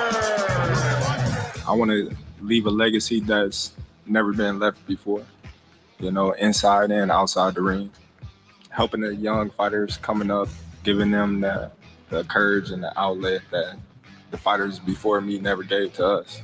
At the same time, be at the top on my game as well. Wrapping up hour number 2 here on Hurrdat Sports Radio, AM 590, ESPN Omaha, ESPN Tri-Cities. That's DB. I'm Ravi Lulla here at Hurrdat Sports Bar and Grill. We are joined now by Kevin Iole. He covers combat sports for KevinIole.com. Kevin, what's going on? Good morning, Ravi. How are you? Kevin, good morning, man. Are we ready for this weekend? I think it's a lot better undercard than I think maybe the casual fans may notice. This is a pretty good card. A lot of big names on the card. You know, there's a couple fights other than the main event, which I know we're going to talk about at length. I think there's a couple fights that are worth watching. A couple of heavyweights, Martin Bakole and Jared Anderson. Definitely should be a fun fight. I think the fight that looks like the fight of the night is Isaac Pitbull Cruz against Jose Valenzuela. I think that fight should really be a fun and entertaining fight. So, you know, this isn't one where you have a bunch of mismatches on the card. You know, this is boxing, and they can't help themselves, and they have their share of mismatches. But, you know, Turkey Al-Sheikh has gone out there and spent some money to put some good fights together. Yeah. Kevin, you mentioned some good fights on this one. 3 title fights, including the headliner. You mentioned Pitbull Cruz. You got David Morrell as well. Is there a non-title fight? I mean, I know Andy Ruiz kind of got a big name for a while there in the heavyweight division. Is there a non-title fight here you're looking at that you think is pretty interesting? Well, you know, I mentioned the Jared Anderson-Martin Bakole fight. Mm-hmm. You know, Jared Anderson has been a guy that people have looked at and said, he might be the next great heavyweight. You know, he's 6'5", 250 pounds, you know, very athletic guy, very hard puncher, 17-0 with 15 knockouts. But he has been moved kind of carefully by Top Rank. You know, Top Rank has they're really good at building guys up, and they know how to match, but they take their time. And so Jared hasn't fought that high level of guy. Now he's fighting Martin Bakole, who's bigger and older, and has more experience. And Bakole, you know, not to say that Bacole's going to be a superstar, but Bacole's one of those guys, if you're not on your game, he's going to beat you. He's 20-1, you know, a very, very solid guy. And so I think that fight, you know, because we could see Jared Anderson fighting on the Fury Usyk rematch undercard in December in a really big fight should he win this one. Yeah, that's interesting. What do you make of his personality? Obviously, they're two vastly different heavyweights approaching this, not only stylistically, but their temperament as well. He too young and inexperienced to know better, or you just kind of like the loosey-goosey style that is kind of his MO? I think Jared, two separate things. He's had a lot of issues outside the ring, right? Especially as he's gotten success. He got arrested a couple times. Yeah. He led police on a 130 mile an hour chase not too long ago. But in the ring, he's a very mature fighter, and I think he understands, what is required of him. So, I think the key to Jared is just to kind of keep the focus in the ring and where he's not dealing with issues outside the ring. And if he does that, I think he has all the talent in the world. He sparred with Tyson Fury 5 years ago when Fury first came over to the U.S. and Fury was like, "Who is this guy? He's unbelievable." And was really impressed with him. So I think Jared's one of those kids, that he is smart enough to understand how good he is and how good he can be. And that puts a little bit of pressure on him, but I think he's a guy that's going to make his mark in this sport. We're talking with Kevin Iole, covers combat sports for KevinIole.com. Kevin, let's switch gears over to the Crawford-Madrimov fight. What does that matchup look like for you? Obviously, Crawford, way more experience, comes in with a lot more fights and Madrimov's a big boy. I would say, but Madrimov is physically maybe a little bit more imposing than Crawford is, at least walking around on the street. How do you make this matchup? First of all, I think, people who don't know Israel Madrimov should know that he is a really talented guy. Yep. And even though he's only had 11 professional boxing matches and is a world champion, which says something about him. He had a very long, amateur background. And one of the things that, has been happening in recent years is that, a lot of these Eastern European and fighters from the former Soviet countries, they have fought so much in the amateurs that when they turn pro, they're turning pro against guys that are, way more experienced than they are. They're not turning pro against other, 0-0 or 1-0 fighters. And that's kind of what happened, with Madrimov. He was on a fast track, right off the bat. And so he's been there. And, he has been compared, and I would say a poor man's, but he's been compared to Gennady Golovkin, right? A physically imposing guy, good combinations. So, it is not a walk in the park for Terrence Crawford. But having said that, and I wrote in my betting picks column yesterday, Terrence Crawford is on an entirely different level. So stay with me here, Kevin. Don't laugh me off our own show. But if and obviously being so close to Terrence, like emotionally, I walk through these scenarios and I try to think similarly what I could be seeing. And I went back to, now Bivol has proven to be on a whole nother level, but I went to the Bivol Alvarez fight where Bivol was so much, physically, he was so much stronger than I think Canelo felt like or had felt before, and he just kind of kept him at bay, stayed kind of in it was very what I would call, he didn't take a lot of chances, and it works for Bivol. And I'm probably overthinking it, but how much will Bud have to commit to getting Madrimov kind of out of his shell in order to take advantage of Bud's natural talents? Well, I first of all, there's no smarter fighter in boxing than Terrence Crawford. Correct. He, to me, is up there with Andre Ward and Floyd Mayweather of the last, maybe 25 years in terms of being a very bright fighter, right? So maybe that's why he and Ward are such besties. Right, exactly. And he has looked at Madrimov during training camp. And he knows what is going to work against him. And so, I think that, and Madrimov is not this, huge guy. Madrimov is thicker than Bud is, but they're the same height. So it's not going to look, there's some fights, Earl Spence looked like, a physical mismatch against Crawford. He right? sure did. And we saw what happened there. This is not going to be like that. Madrimov is a thicker guy than Bud. But, Bud's ability to switch stances and his ability to work the body, I don't think people understand how good his body work is. Mike McCallum a Hall of Famer was known as the body snatcher. Yeah, and I think great you pull. could call Terrence the body snatcher too, right? Because he has that style that he really goes hard to the midsection and he counter punches to the body, which is so difficult to do, but is so successful if you do that. So I just to answer your question, I think Terrence's boxing IQ is the thing that's going to win him this fight. Yeah, Kevin, you mentioned something there about, finding the weaknesses in Madrimov and his game. That's something I'm not sure people appreciate about Crawford is if you have any holes or any places your armor isn't totally buttoned up, he will find that and just hammer it. Like I'm not sure, and you've got a way better Rolodex than I do for this kind of thing, but do you have a comparison on somebody else that had that level of, if there is any weakness, he will exploit it in a way that makes you look completely incompetent almost? Well, I the two guys I mentioned a minute ago, Mayweather and Andre Ward, right? I think those two are the guys, that they were great physical talents, but they also had that high boxing IQ. And I did a piece on my site the other day, and I talked to Joe Goosen, who's a Hall of Fame trainer, now also a broadcaster. Talked to Stephen Breadman Edwards, who is one of the sharpest guys in boxing.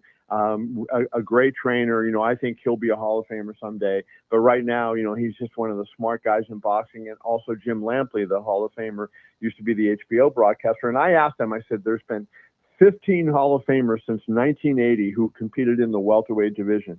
How does Crawford compare to them?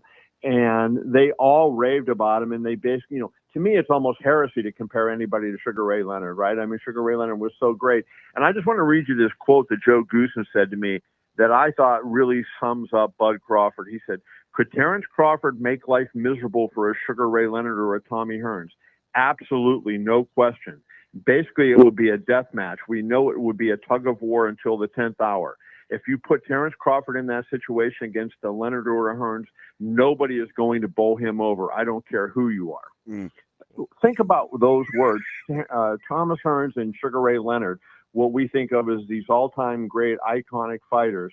And he's saying Terrence Crawford is right in there, even 50-50 with him. Are you surprised? Well, I'll get you out of here on this, Kevin. Because when I think Hearns, I think of a much more explosive puncher.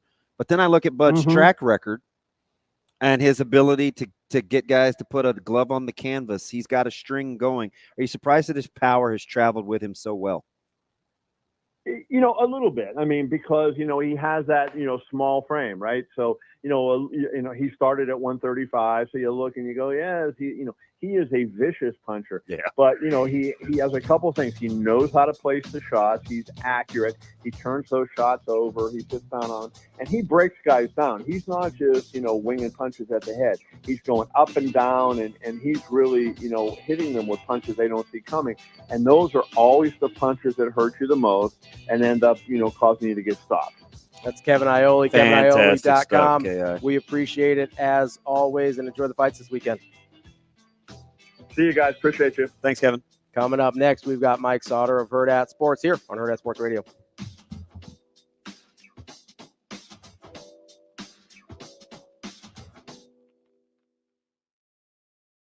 We will be back.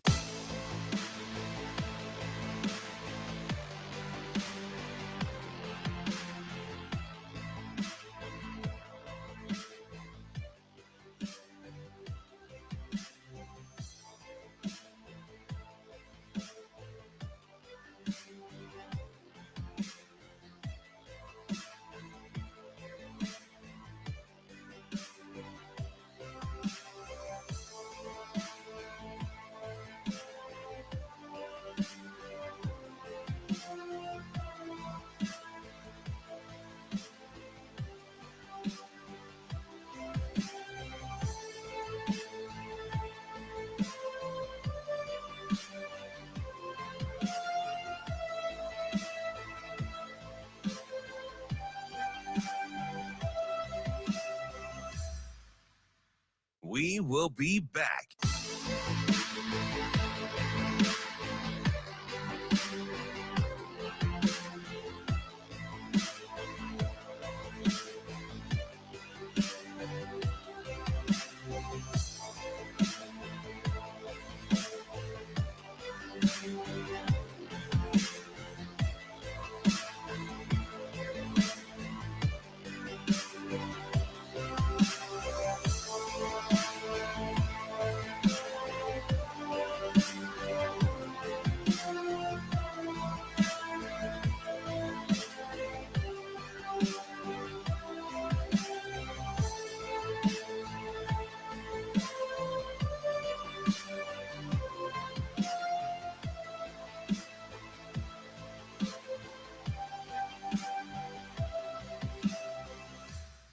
We will be back.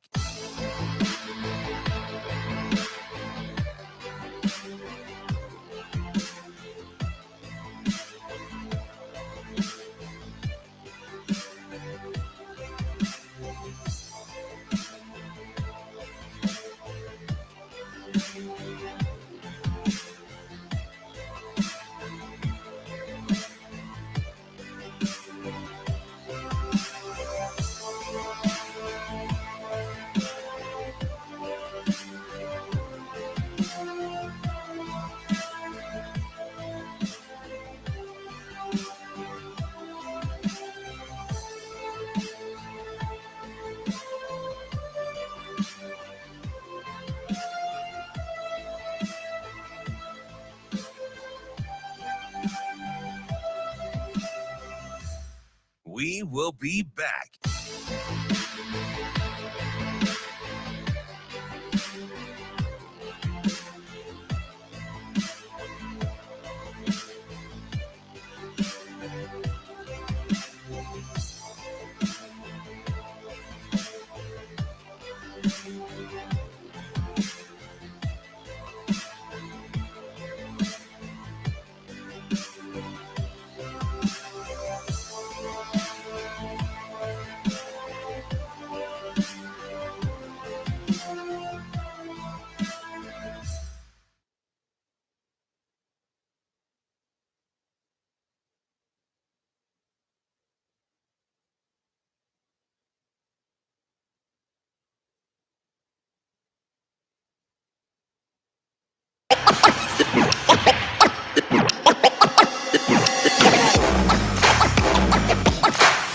You're listening to Hurrdat Sports Radio. Oh, yeah, no doubt, no doubt. Mike Sautter. Yeah. Mike Sautter. Oh, man, you're going to put me on the spot. Mike Sautter. Kicking off hour number 3 here on Hurrdat Sports Radio, AM 590, ESPN Omaha, ESPN Tri-Cities. We're live on KFOR in Lincoln as well. DB here, Ravi with me. I'm Ravi Lulla. Mike Sautter joining us as well. And you should join Union Omaha out at Warner Park. I'm going to give Mike some time to mute his computer. You should join Union Omaha out here at Warner Park tomorrow, Saturday, August 3rd, Youth Soccer Night, and it will be followed by Special Olympics Unified Series match presented by Leonard Management. You can get your tickets, gear, whatever you need over at unionomaha.com. What's up, Mike? He's muted. He's a cold shot, isn't he? You just have to gut it. Like, I know it was muted. And I heard an echo. Oh, did I mute it? I know you wanted to clap back not. Immediately. My man will just spit out a barb, no problems, and keep it pushing. It was muted, and then it wasn't because I'm like, oh, I better check, and then it was. Isn't it weird? He's like an assassin. He said it. He just kept on pushing. It was mute. I made sure. I heard an echo. I'm gonna give Mike Sautter. It wasn't my echo. I muted it. Okay, Mike, we do this every week. We've been here for hold on. We've been here for 2 hours, and there's been no echoes after the first segment. And how is it possible that my computer was muted? And there was an echo? I don't know, but there was no echo until you got here, so I don't know what to tell you. This is what the echo sounds like. Yeah, and it's unmuted, and it did that. It did not. It did it after you said it because I pushed the volume. I said it because there was an echo, Mike. True. I said it because there was an echo. 100%. My favorite is your delivery because it sucks. I know exactly what it is. And it's just like, well, equal opportunity offender. I mean, listen, there was no echo for 2 hours. Yeah. I didn't hear an echo on this side over here. I didn't either. Thank you, Shane. Shane, you got. Thank you, Shane. Team Shane, Sautter the today. producer of the show who deals with the audio stuff, has my back. It was muted. Well, I mean, okay, we'll let Shane go today. What's up, Mike? So you don't live very far from our final guest, Matt Vrzal, who was fortunate enough to not lose power. Did you lose power for like a couple hours? So you were on the short end. Yeah, it was like I'm not gonna give up your vicinity. It was like 5:40, 5:30, 5:45 till about 9. That's not bad. Wow. It's not bad Just at all. enough time for me to get the rake out and start going to work. That's what I did.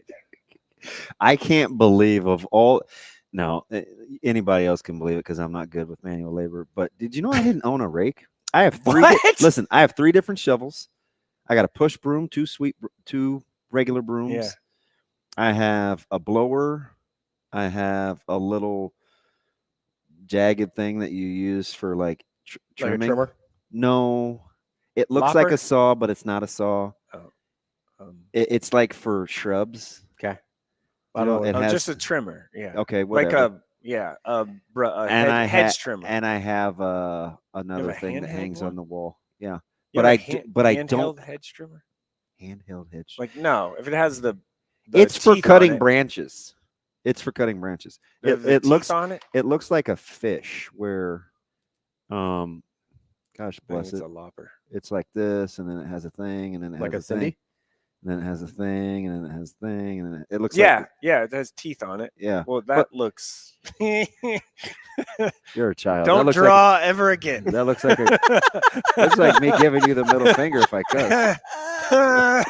What a weirdo. Let's you grow up. Anyway, but I know, but okay, Robbie, it wasn't that funny. The top of that looks a little. I'd like to put this pin through your eye. I just had your back a second ago. It's good job, Robbie. Yeah. It's what I mean, Shane. An equal opportunity. That thing that you drew is it like you plug? Is it electric or is it like a handheld? Yeah, it's a it's just a trimmer. such as a hedge trimmer. Well, it has a battery that goes in teeth it. on it. Yeah, it's a hedge trimmer. Yeah. All right, well, whatever. I don't have a rake. That thing wet. And I was shocked. On one. And I went to Ace Hardware for a rake, and I don't have any idea what they were attempting to pull off because it wasn't open yet. But there were people in there, and it was in the dark, so they didn't have power. Yeah. Yeah. The double doors didn't open, so they opened up this little side door, and I was like, I wonder what's going on in there. Just running like a black market out of the Ace Hardware. Yeah. Full disclosure, though, it didn't smell very good in line. So after I was too embarrassed to answer a question because I knew somebody was going to say something smart to me, I walked out. I was like, I need to get a leaf blower because I'm out there just like push broom and everything. I did our back deck and in the front. Let me tell you. And it looks, and I'll leaves were help stuck you to the out. windows and stuff. I'll help you out. So you were only like 4 hours. Good on you. That's not bad at all. I was outside all Were the day girl? yesterday, I know it. Were the girls scared? Not really. No. Nope. All right. By the way, back in the day, not too long ago, when back in the day, when power would go out, businesses would do cash transactions. So maybe that's what they the were maybe hardware cash store- only. But it Cash was only. dark in there too. Maybe that's why they only let one or people in at a time. Yeah, you probably didn't want to get like You think overrun. people Have know people how start looting. You think people know how to like add tax and It do all wasn't- that. It wasn't as bad as Make people change. driving without. make change manually, Yeah. like in your brain? It's people probably struggle with that nowadays. Also, I'm trying to figure out how there's not a number bigger between than 99 and 1. I'm Like just saying. So you can't ever do tried you that? can't do Carry 63 that. minus the 100. My question is though, like how if you don't have power, how are they opening the cash registers to get? There's a key. There's a little. I mean, depends on how old your cash register Well, is. yeah, Some of them true. don't anymore. Yeah. Some of them are like electronic automatic. Like I don't know. You should have seen what some looters did to the safe at the convenience store across the street from me. Oh really? Yeah, they like bent it in. It looked like somebody took a blowtorch and melted. It was this. They must have hit it with a mallet. Oof. Or something. Like it was. Well, that would probably be a sledgehammer because a mallet would be rubber and that wouldn't work. Oh, geez. Just saying. This guy. Technical. I had a question for you before we get to All right. High school sports. Okay. Not a lot of high school sports going on right now. But No, so this is about quarterbacks, and I know you came in doing jumping Aaron Rodgers. jacks and cartwheels because of the Jets just happened to be on television when you walked in. And JTS number one. So I said if there's pressure on Lamar Jackson, then there has to be equal to or more than on Aaron Rodgers. 100%. You agree? Okay. Yeah. I wasn't taking a shot at Aaron Rodgers No, unless yeah. like you can't turn up the gas on L-Jack Yeah. and not have the same because you can make the case Rodgers' window's smaller. It's It's 1 definitely year. smaller. I mean, It's this year. almost non-existent. Yeah, it's this year. There's a chance, and I'm not trying to be a jerk here, for once. There's a chance the Rodgers window is already closed, coming off that injury. Like somebody at that age coming off an Achilles, there's a chance it's already over. Best case scenario, it's like a 1 year shot. right? Yeah. So like, 2 maybe. yeah, like you're not talking about Lamar Jackson should have multiple years left at being at this level of a player in the NFL. Although legs when they go, they go. Sure.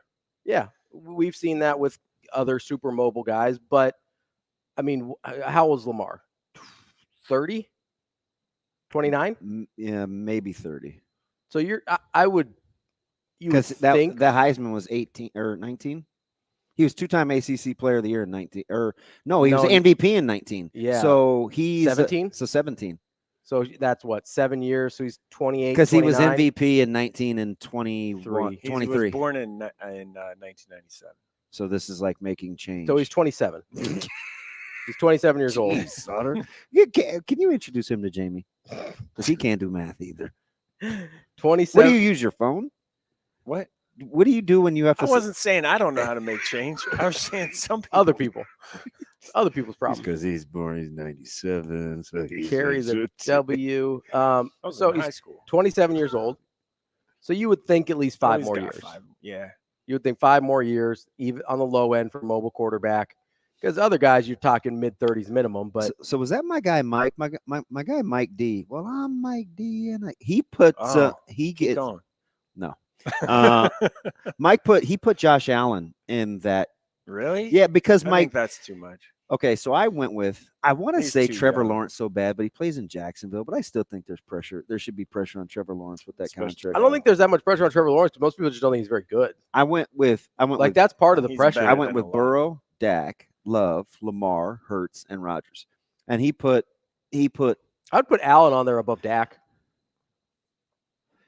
Do you realize who Josh Allen is throwing to? I don't know. Yeah, but I did say to Mike. I did say to Mike, like, if you want to hold Allen, like if you want to put him in elite status, then he's got to elevate Keon Coleman and that's Shakir. my argument. And Kincaid's already a stud. Right. So that's my argument with Josh Allen. But his best returning receiver is Curtis Samuel, and most people don't even think he's a receiver. I get that, but not that long ago, we were trying to put not you and me, we were trying to put Josh Allen pretty close to that Patrick Mahomes category. Like a lot of people were 2 years ago. We're talking about Josh Allen, Patrick Mahomes, kind of as that same guy. If you're going to even begin to have that discussion, then he needs to be able to elevate those receivers. All right, Mike, I'm with you. Because I did, as you can see, I scratched him out. I did have Allen in the discussion, but I took him off. I think Allen has because of his receivers. I think Allen has more pressure than Dak Prescott because I don't think anyone thinks of Dak Prescott as that guy. That's why I think, like, yes, Dallas, the team's better. I get that.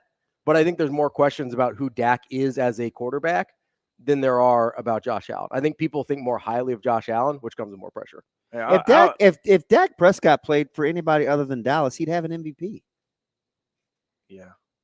If Dak Prescott, I mean, he's Kirk Cousins. Am I making that up? He's Kirk Cousins. He's a good quarterback, but he's Kirk Cousins. Nobody thinks Kirk And Cousins. I'm not. This isn't DB here for defending Dak, but I mean, big Dallas guy. Yeah. Nah. Hey, tell him again, Matt. Hey, the Jets have to win this year. There's no question. They got to make big Dallas guy. Dude, get out of here with that. Is that not your squad? Jets have to win this year, and I'm sick of hearing it. Listen, I couldn't even get in your and Jacob's conversation about good quarterback play because the team that I cheer for, I'm not even in the discussion. But Justin Fields is better than paying somebody. Wow, yeah. It is. Who took your – so we had this knockdown drag out about quarterbacks, and I thought Ravi was being ridiculous about who he thought could make a Super Bowl and who couldn't. And by the way, go back and listen to that. I still think you're ridiculous. Ridiculous. Can Jalen Hurts get to a Super Bowl? Yeah. We're not talking about not get to. He only has to get there. Win.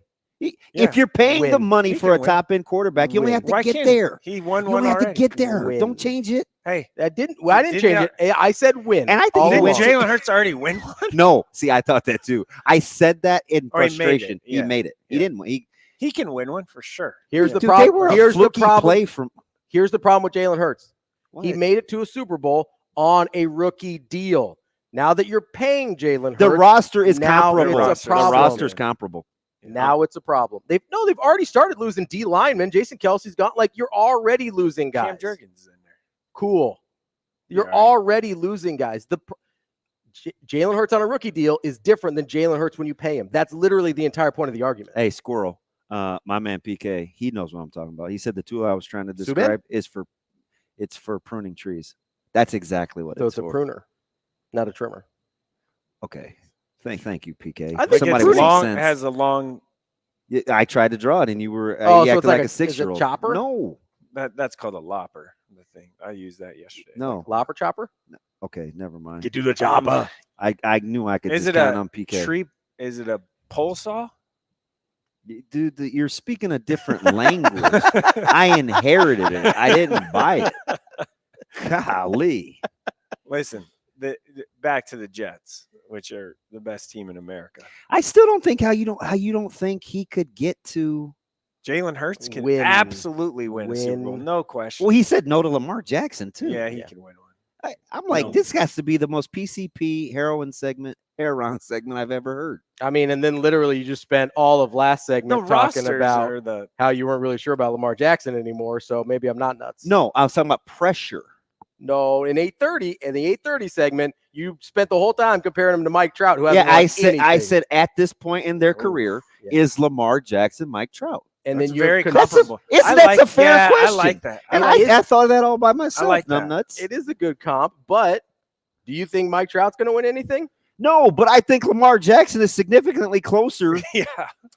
Lamar Jackson only has to jump Patrick Mahomes. And I say that only tongue in cheek because Mahomes is everybody's boogeyman. I mean, that dude is John Wick.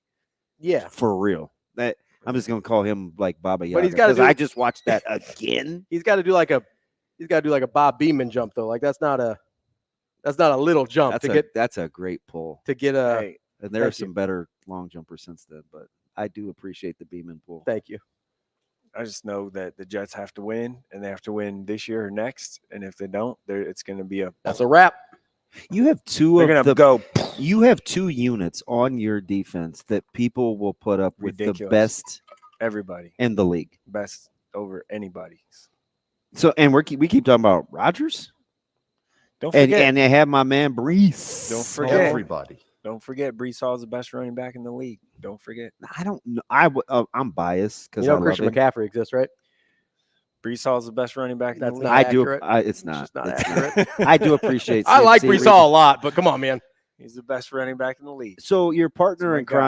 crime, young Jacob. So Brees is, if he's not number one, he's top 5 for sure. Yeah, I'll put him in top 5. That's fine. I'm but telling you who people are sleeping on, and he's fantastic. And Gary I said Wilson. this before, and he's in the same. They're in the same Jameer division. Gibbs. No, not the same division. Same division as Brees Hall. He's incredible. He is incredible. He's top 5 in the league rushing last year, and we sneeze at it like no big deal. Top 5, maybe 4. He's certainly top 5. Freaking Miami. Why can't they? Nope, think of it? not No? Miami. Nope, you're thinking down Mostert? process of elimination. You know New England sucks. So who totes the rock for Buffalo? Oh, Cook. Yes, Yeah, he's good. he is silly. They just don't have anything. Oh, Dude, when they started rolling, they started letting that dude Yeah, get touches. They lost. They There's- lost I so much. love his running They style. lost. They not only did Buffalo lose, they lost a lot. Like, So they're they going to lost roll out Diggs with and- Coleman, Shakur, Kincaid, and Samuel. That's not bad. It's not. it's really not. great. I mean, it's a hell of a lot better than what Mahomes rolled out with last year. It's true. This is true. Wow, did you see who tweeted it out? Might have been Win. What's his buckets? Worthy trying to get off Yeah, and got jacked. press. Yeah. Well, it was really just cover 2, right? Yeah. And they're not going to let you release outside. No, and my man got pinballed. Yeah, he got But he got bullied. he'll learn from that. Yeah. He'll be fine. They're not letting you in there in C2. That guy's squatting. Yeah, they got all these little quick. He got bullied. Chiefs are gonna be just fine. Oh, Like, We're going to do this thing again. We're going to keep this thing rolling. let's No, go you're not. back to what I said last year. The reason I like the Chiefs, regardless of their record, is I can't just in good faith say Patrick Mahomes will not get to the Super Bowl. Yeah. Now, I ain't picking him to win it, but I'm just not messing with that He guy. has put himself in that category where you just give him the benefit of the doubt until it burns you. So Can I ask this question real quick? Shane, you can do whatever you want. If Because Kansas especially City- as good as your quarterback plays, If over there in Kansas Vegas. City was on the other side in the NFC, would you say the same thing? About what? About because them the getting to the AFC Super Bowl? collectively has better teams, in my Yeah. opinion. the AFC is better. Yeah. Yeah, absolutely. It'd be even more definitive. I think so. Yeah, Yeah, because there's- if you're looking at NFC, Detroit and so San when Francisco. Jacob was upset with Ravi. I mean, he took him to task. Jacob's pretty Ravi black and was conspicuously absent from that back and forth. I had to do. Was that yesterday? Day before. I don't remember what I was doing, but I was busy. Wednesday. Like for 3 hours, you were out, and Jacob and I were just going back and forth. Yeah, and I was like, hey, I wasn't even the one that. I didn't blaspheme love. That was my partner. And he goes, yeah, this is more for Ravi. I kept seeing it ping, and I was doing something, and then by the time I was available, I was like, yeah, I'm not gonna go back and get that. Yeah. So did you realize before the play that Love was on an 18-1 touchdowns interception stretch? That's fine. He had good. another year before they had to pay him. That's my Pretty problem. efficient. I did. So it kind of took me a second because I still had the Jerry Jones comment because we had the meltdown that morning of the show where he's like, well, we saw those two guys head to head and can't wait to get that taste out. I'm like, why would you do that to your own quarterback? But because Jerry can't help himself. You know what would be hilarious is if they let Dak walk to draft Shador, but they're not gonna get high enough. They won't be high enough. No. Listen, unless they have like a weird injury year or something. I'd take Dak after Rodgers leaves after this year or next. I'd take Dak for sure. I don't think you want him for the going rate. Yeah, I'm not. I mean, how about all these guys doing 4-year deals now? The problem with the option. The problem with the Jets is Rodgers is pretty cheap, comparable now to everybody else. I told Rod we had this. You know where he was in the rankings? I said 17th. I saw. Yep. Yeah. I said I'm only going to give you the top half. Yeah, that's crazy. And I said Rodgers at a paltry 37 mil is only like 17th and tied for 17th. So the problem is you have some. Well, okay, maybe they're banking on Jordan Travis being the guy after a year off this year. Where they're just going to get him healthy. Maybe maybe he can be. I don't know, but the Jets are stuck. Here's why. Yes, they had a great draft with Breece Hall, Garrett Wilson, Sauce Gardner. Like, that's phenomenal. Mm-hmm. But at some point, you're going to have to pay those guys. Mm-hmm. Oh, yeah. You can't pay all three. There's no way.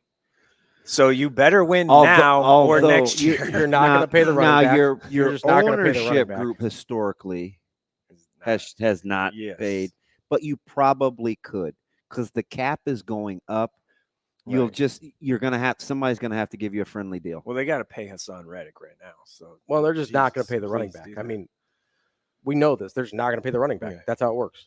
Those three guys coming in the same draft class is awesome. Yeah, but you haven't won on their rookie deals yet, and that's coming up. Like you're gonna have to pay those guys. I'm telling you the team to watch out for, and I'm gonna say this, and the Jets. The franchise is cursed. You got to keep an eye on the Chargers. Well, Herbert's foot is a problem now. Yeah, but they're going to be okay with the cap. They've gone young at receiver. They kind of purged. They're getting his guys in. He's a good year one guy. Yeah, Harbaugh, like the better year two guy. Gonna want to just run There's just something about I just can't. My problem is I can't get Mahomes out of my head. That's the problem. Everybody's problem in the AFC. I mean, really, because I do think two teams in the North are going to come back to the pack, and I think the Bengals and the Browns. Like, I mean, if you're any team in the AFC. Is it wrong that Burrow has pressure? Bad. No, Burrow should have pressure. Because 2 years ago, before the season started, we did this drill about taking young quarterbacks under 25, and we both picked Burrow. Their defense Their defense. Burrow's in the same. Their offensive line and their offense. Yeah, they lost guys. Burrow's in the same category to me, even though they've had different careers at this point as Josh Allen. We think of him a certain way. So that creates more pressure than on guys that we don't. And think all of in the Burrow same had category. to do was, and I say all tongue in cheek, make a Super Bowl. He just had to get to the Super Bowl. I mean, his two receivers are pretty. Yeah, you better get that guy in camp though. I know. T. Higgins isn't happy, and Chase isn't happy. Those guys are. Is the culture good enough to overcome some grumble bugs? Yeah, I don't know. Those two. I mean, it's not those two together. Winning franchise. No, it's been a bad franchise. Those two together are just ridiculous. Can you believe they played in 2 Super Bowls since '80? I mean, yeah. Yeah. For as much guff as Brown gets. They're like the Marlins. Terrible franchise, but they kind of stumble into it every once in a while. And speaking of which, I probably owe, at least up to this last couple of days, I might owe our man, Mr. Andrew, an apology. Yeah? Well, he looks a lot more right about Jazz Chisholm than you do Trevor Lawrence. He was dying on the Jazz Chisholm. Oh, really? And apparently change of address. Well, since that happened, it's been okay. It's good for Jazz Chisholm. I mean, I'm not ready to say I'm sorry yet, but I might. In a couple weeks. Too late to apologize? Little One Republic up in here? Too late. That used to be my jam. That's DB. That's Mike Sautter. I'm Ravi. We'll be back with more Hurrdat Sports Radio coming up next.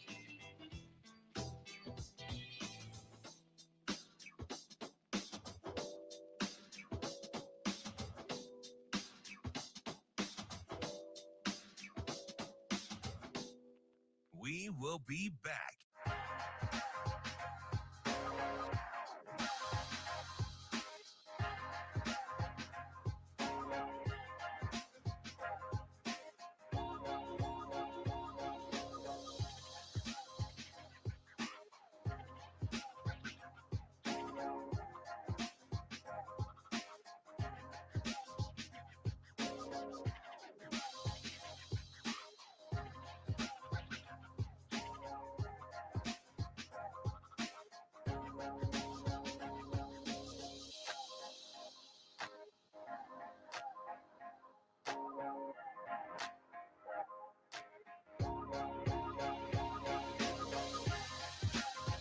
We will be back.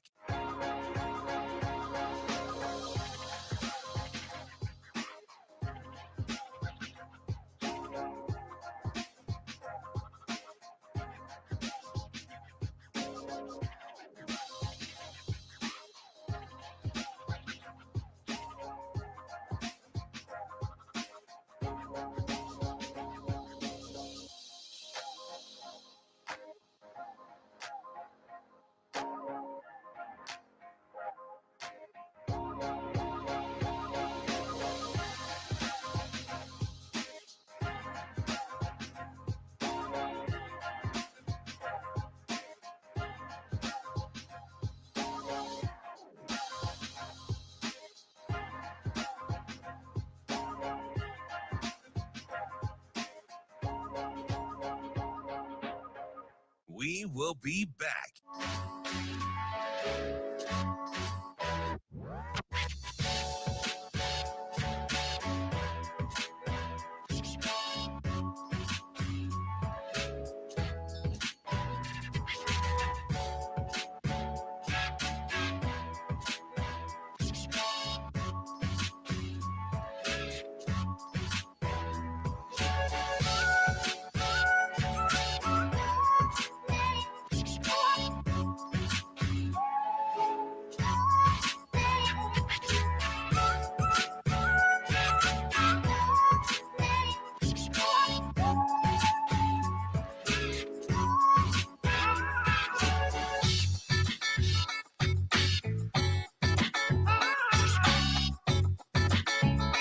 We will be back.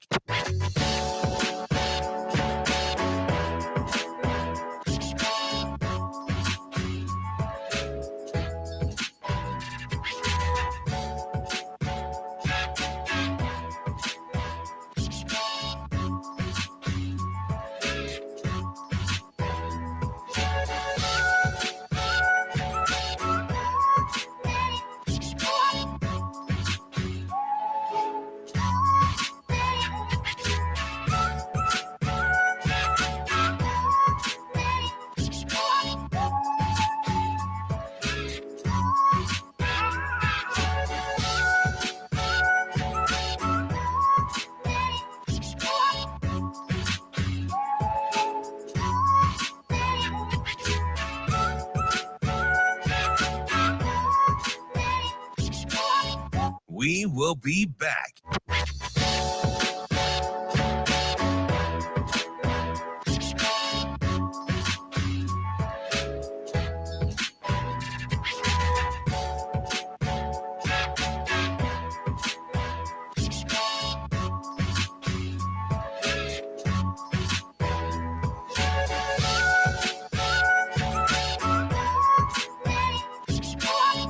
will be back.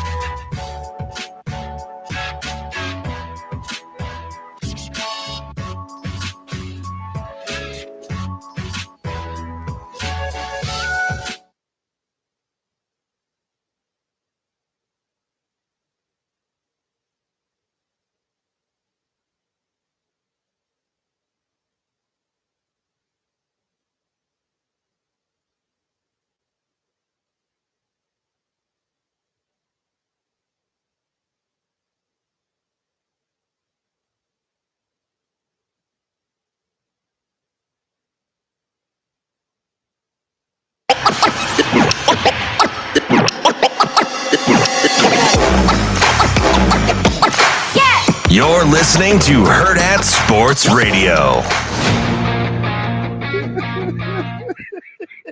Welcome back to Hurrdat Sports Radio, AM 590, ESPN Omaha, ESPN Tri-Cities, KFOR in Lincoln. That's DB. I'm Ravi, Lulla, Mike Sautter with us here on a Friday. And we have to remind you to go to hurrdatsports.com to pre-order your Hale Varsity Football Yearbook for 2024. You can order now, between now and August 11th, for exclusive interviews, position breakdowns, one-of-a-kind photos, and so much more. Get ready for the 2024 season with your Hale Varsity Football Yearbook. Again, go to hurrdatsports.com to order your copy today.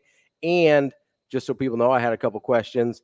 Those will ship out all at the same time after that August 11th pre-order date comes up. So if you've pre-ordered yours already, we didn't forget about you. They're just all going to go out at the same time.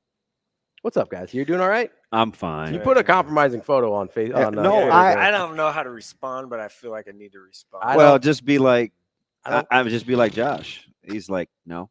Yeah. But I think the know. pictures. I think the picture is decent. I need to be very PC on what I'm trying to respond. Hey, how about just a simple no? Like, I like the fact he got to the point, so I appreciate that. It's Josh. not, but I can't get the thing out of my head of what I said off the air that is not. Yeah, well, you just need to grow up. I knew what I was trying to describe. Now you got Les chiming in. It's not. And I can't say anything slick to Les because he at least was going to help me with the generator. Our Uber driver. By the way, where has he been? Who? Husker Uber driver? Yes. I don't know. I hope he's okay. Well, clearly he's fine. But Say if he's chiming in, he's probably well, right. he's been quiet for like a couple of months. Well, it's not. He's got to save up for football season. But he just hit me with a simple no either. The point is to get the drawing based on the words that I was describing. It wasn't close.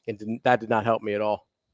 That didn't get me anywhere in the neighborhood of landscaping tool. Little sharp like teeth, like a triangle. But they're not really like, that's not what they are. They're kind of more kind of teeth. They're kind of more round teeth, than they're. Not really. Well, whatever. It's not round. You guys doing all right? You gonna make it? It doesn't look like a wart. It kind of looks like a road with driveways or something. Yeah, it's like it does kind of look like a neighborhood, and you got like little circles. Yeah, little circles coming off. Then an odd end, sort of bell-shaped at the end. I think if you would have done it like maybe. Apparently, the amazing Daniel is a child as well. Yeah. I think if you would have done it like maybe twice as long, it probably would have looked a little bit more like it. I don't know. Probably. Well, we do know that it's called a head saw. Yeah. Or a hedge trimmer, whichever you prefer. Appreciate Jay chiming in, getting us straightened out there. Dude, how about her snark though? Well, I said, how do you know? She's from Gothenburg. Because I know more than you. That's exactly what she said. Because I know a heck of a lot more than you. Oh, all right. Yeah, I think that's about right. Yeah. All right. Now I'm getting the LMAOs. It's fine. It is. Like, I'm not like, I've said worse, and I apparently have drawn. I don't know. Not much worse. I don't know if you've drawn worse. I'm usually a good drawer. I was trying to go in a hurry because it was radio. Damon Benning, the artist. Yes, formerly known as. Wow. Stuff out here. It's really bad. Stuff out here. Can I go back to this quarterback thing? Yeah, let's do it. Aaron No, Rodgers? go ahead. Go ahead. That's a great question. I was going to say how you feel about the 5:45 a.m. practice time. I'm cool. Like, it's hard. I told I'm not. Ravi. Like, I. We have a couple of our coaches that are in a bind because they have to be in other buildings. But I got Coach Samanji's vibe. He wants to go early. First of all, it's better for us. Right. Kids, for some reason, the kids like it. Yeah, they do. And I got a decent partner, right? So if I roll in at 7:45, we'll be okay. Yeah, we'll make it work. No big deal. And then we come back. I like Nebraska's practice schedule. Yeah? Yeah. Mike, would you pay $25 for a fundraiser? Yeah. Yeah, right? Mhm. Shane, never mind. Like, why I get if Shane, I can't get Shane to pay $25 for food. If I'm a Nebraska fan, for sure I would pay that to go watch a practice. That's what I said. No brainer. question. No brainer. Yeah. Yeah. I wouldn't even blink at that. Yeah. Honestly. Hey, my man Schuster, my buddy, asked a good question over text that I think a lot of people are wondering. Mhm. So Brian's question was, he didn't even say good morning. He just fired off hard questions. St. Louis Brian? No, different. St. Brian. Louis Jordan. Sorry. Jeez. Ryan Jordan played for the St. Louis Cardinals. This is how we do That's it. Montel Jordan. Oh, whatever. You remember Brian Jordan? That dude was jacked. Yeah. He played football too, right? Brave too, yeah. Brave and Falcon. Yeah. No. Yeah, he played for Yes. Falcons. Yeah. Anyway, he says, what happens to NIL if the settlement goes through when you pay guys? And my response to him was, I said, that's going to be the thing. I don't know if anybody's really sure yet. If it's a true value market NIL, which is what the NCAA is pushing for. Yeah. Which is what they wanted originally for then NIL. 1890 just has to pivot into being more of a marketing firm. Right. Yeah. Which is It's fine, right? I feel like they're prepared for kind of all that stuff. Right. Which was cool to hear Matt talk about because he's right. You do have to be very flexible but forward thinking. Yeah, you gotta be fluid. And it just fits. Fits Rule's it fits personality. Dan and Dannon too. Because how often we've talked about Rule just going into it where he's like, hey, we got to figure it out. Doesn't matter what changes. Doesn't matter what. You have 200 more high school coaches than you wanted? Figure it out. Let's go. We're not closing the registration till the night before. Wait, what? Figure it out.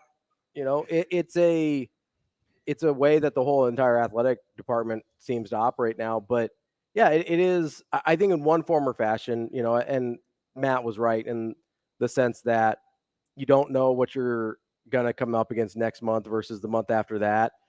But I do think in some way they're going to have to basically turn themselves into a marketing firm. Yeah. And what that looks like, what the parameters are, he's right. Anybody that says they know isn't being very honest with you. But how hard is it? And I already know what Sauter's going to say because he likes, as we know, a path, things a certain way, regimented. How much of a different person do you have to be to operate in a headspace that is so fluid like that? That would drive some people up the wall. I can pivot. I'm pivotable. Can you imagine though? Yeah. No, it's like hard. You have to be aggressive and forward thinking without a clear knowing your work could change in 2 weeks. We just kind of have to know. Like, I feel like I'd make adjustments on the flyer in the moment and things often. Yeah, I have a plan. Hey, I have a plan. Like, I definitely plan. We know how much you love hitting curveballs. I have a plan. Or when you don't know when you're getting in the batter's box. Right. Like, I definitely have a specific plan. There's no question. Hey, where am I hitting in the lineup? But you don't know? No. But being able to pivot and move and change it and drive in the moment is important. And I think that's just, you have to have the right people that are capable of doing. It's a nighttime practice, so keep it in context. Will weather impact where you think the numbers are? Nah, I think so. What's it supposed to look like? Is it today, right?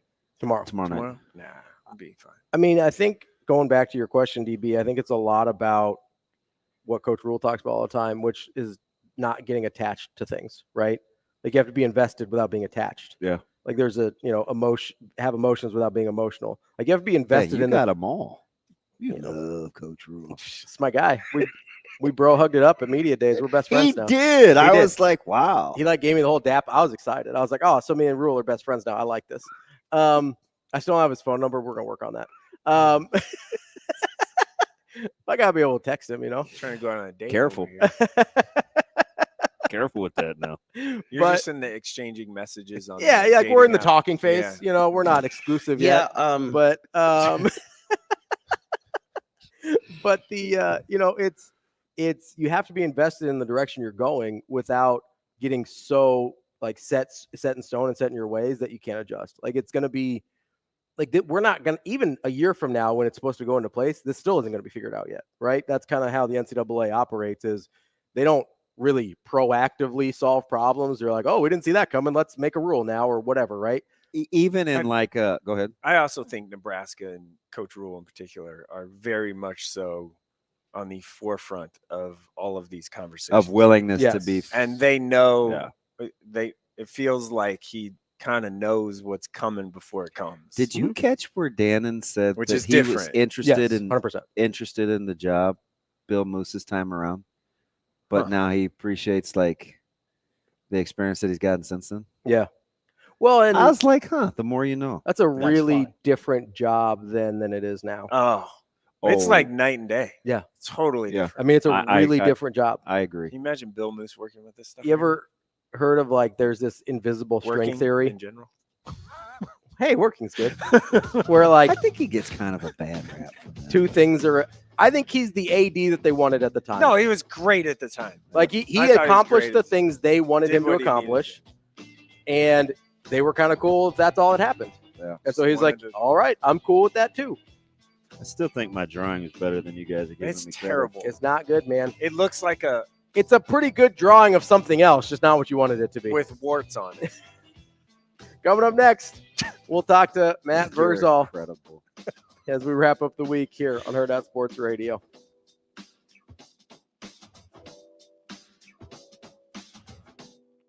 We will be back.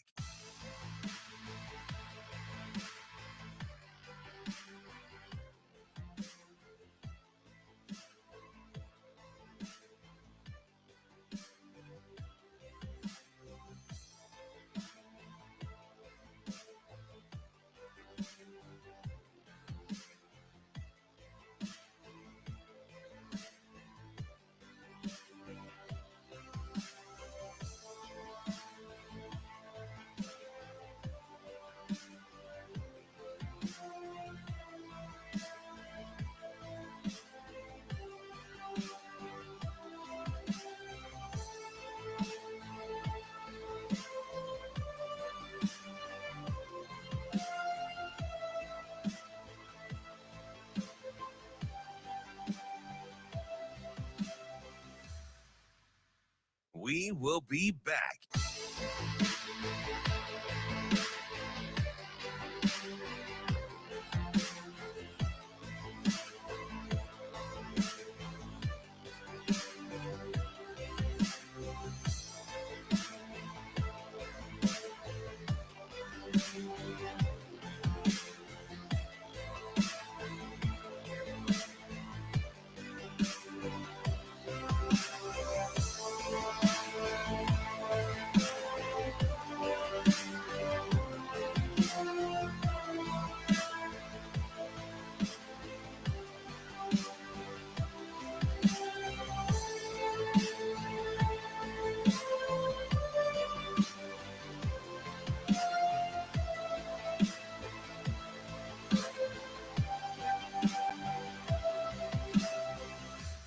We will be back.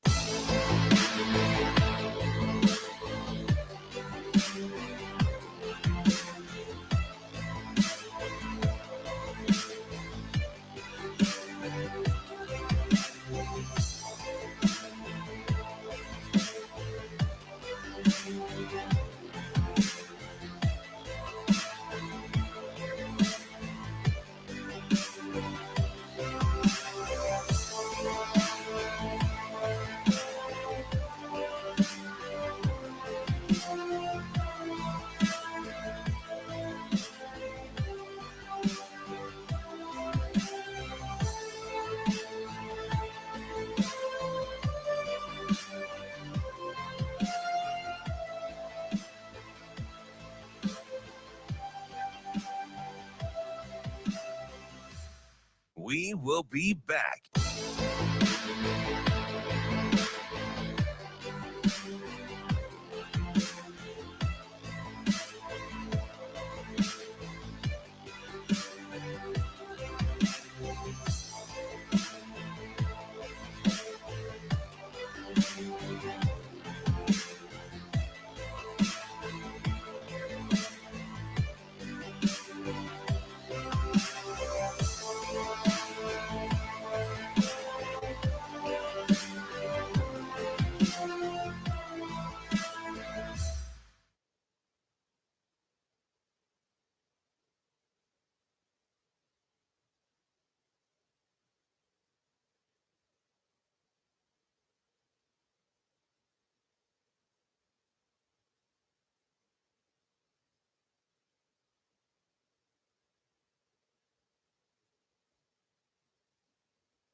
You're listening to Hurrdat Sports Radio.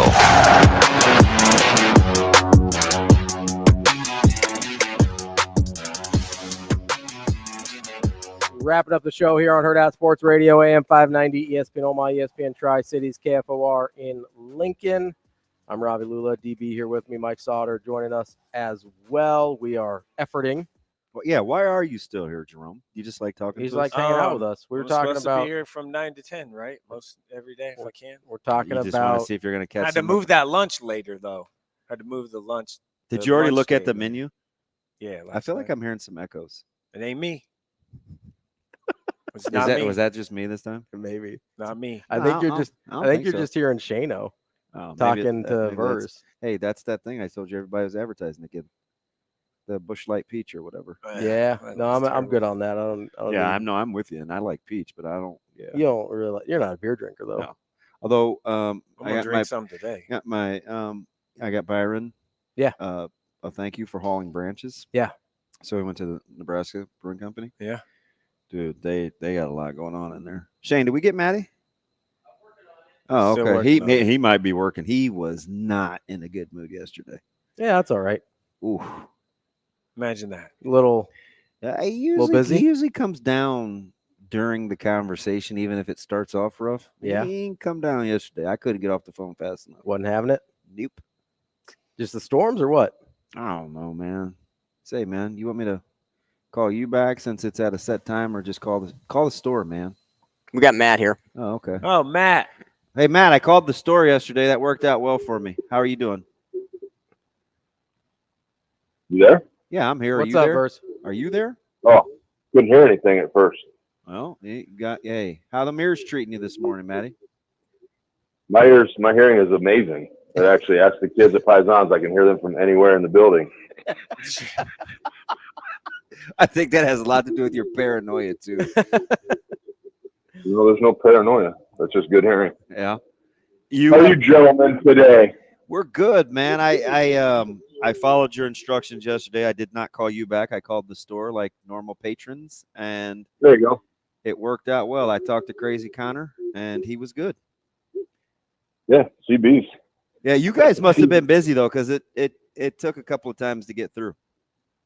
Yeah, our neighborhood behind us, we've never lost power, but the neighborhood behind us, and then back further, there's still some folks without power. So People needed to eat, man. Isn't it weird how you could be so close to somebody and they lost something, but you didn't? I wish I knew how the grid thing worked. Same.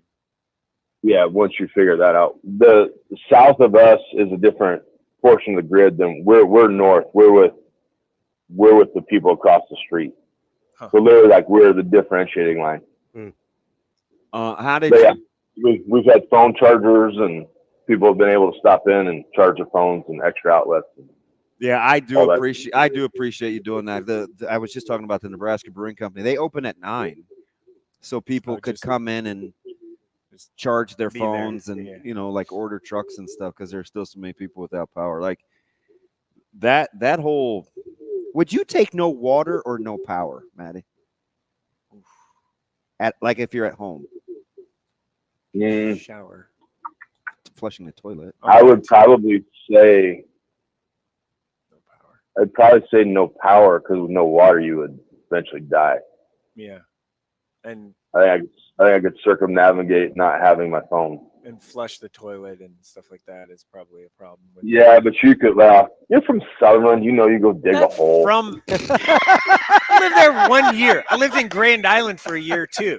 1 year. I'm not from there. At least have the common courtesy to dig a hole. Don't just do it on the ground. What kind of sense does that make, man? I have used a leaf before. That's mildly disgusting. You never have? Yeah, right. Oh my god. Oh, Who hasn't? Who hasn't? I have not used a leaf. No, Yeah, I haven't. Probably 60%. Matt, you of used them. a leaf before, right? Like you just had to. You're out somewhere camping or Dude. something. Air dry. Oh. Okay. Okay. From the mean streets of Omaha, and won't use Mother Nature to clean himself after he's done.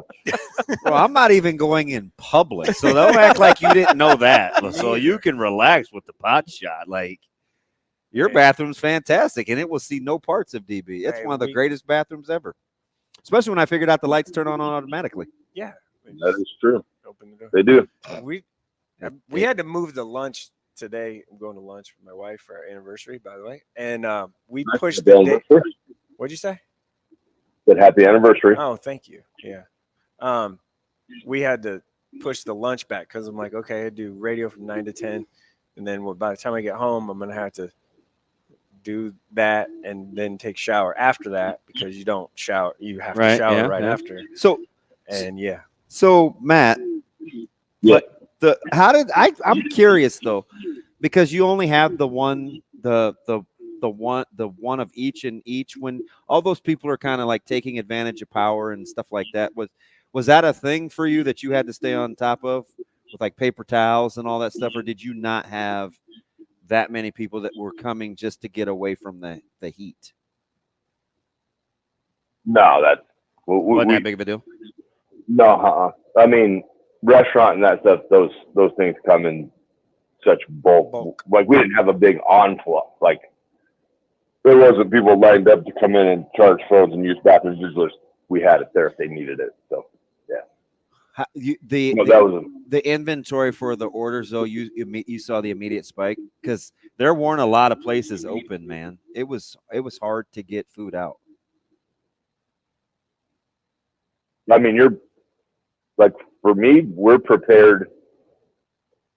You've had to change how you operate a business because, and it's no fault of the supplier, but the supply chain will break down. Mm-hmm. So you have to prepare for, like, you'll think you're preparing for the week upcoming. You're actually prepared for the week after that, just in case a failure of the transport system happens. Hey, so I remember you walking me through how to buy COVID kind of taught you that, right? Yeah. Well, you just had to be nimble. Like, and you'd like to blame the wholesaler, but you can't, because our wholesaler's awesome. I've been with Cisco for 25 plus years. They do the best they can, but when the actual producer of the product is having issues, mm-hmm. you better have somewhere where you can find something very similar everywhere in town. Because they'll say, hey, unfortunately, the trucks didn't make it here to get out to you, so we have to do blah, blah, blah. Like that. We got this, we got that. I just need to know what I got to go get. So, yeah. Since I want to kind of just paying attention, I kind of want to stick to sports. Pretty cool idea or long overdue. Would you have been a guy that charged to go to practice to raise funds? I kind of think that's a good idea. I think it's a great idea. Yeah, me too. And you have, we say it over and over again, you're a captive audience, right? You're the University of Nebraska Lincoln is the pro team, they're the college team. For some people, they're the high school team. Like, it's everything to the state. So you're not taking advantage of people as long as you price it right. Mm-hmm. And when you put it at the end game of this is going to be NIL money for all sports, you can do nothing but win out of it. I mean, now the nephews and I, when we go on the uncle nephew trip, we've seen quite a few training camps now, and it's a few bucks to get in. You're not breaking the bank, but when you get sports that are kind of lagging in their NIL and they feel that they're having trouble competing with other teams to get players, I think it's a really great idea. And you use the big dog, much as he always has, to pay for everybody else. I think it's good marketing.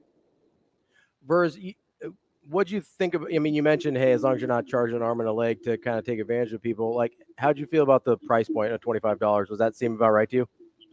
It's a little rich for practice, but I think Nebraska has finally realized it's behind the 8 ball a little bit with NIL, and they got to catch up. Your worth is what people will pay. So if you have a number in your mind of how many people you think you would want to have at practice, and you put 25 out there and it doesn't get to your number, then the next time you do it, you move it down to 20. If you still don't get the number you think you should have, you move it down to 15.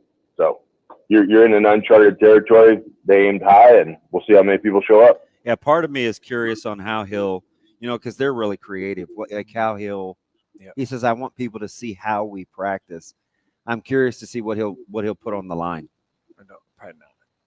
Yeah, you know what I mean. That's always an interesting one. You want everybody to see how you practice until you start to really practice, and everybody's like, "Oh my God!"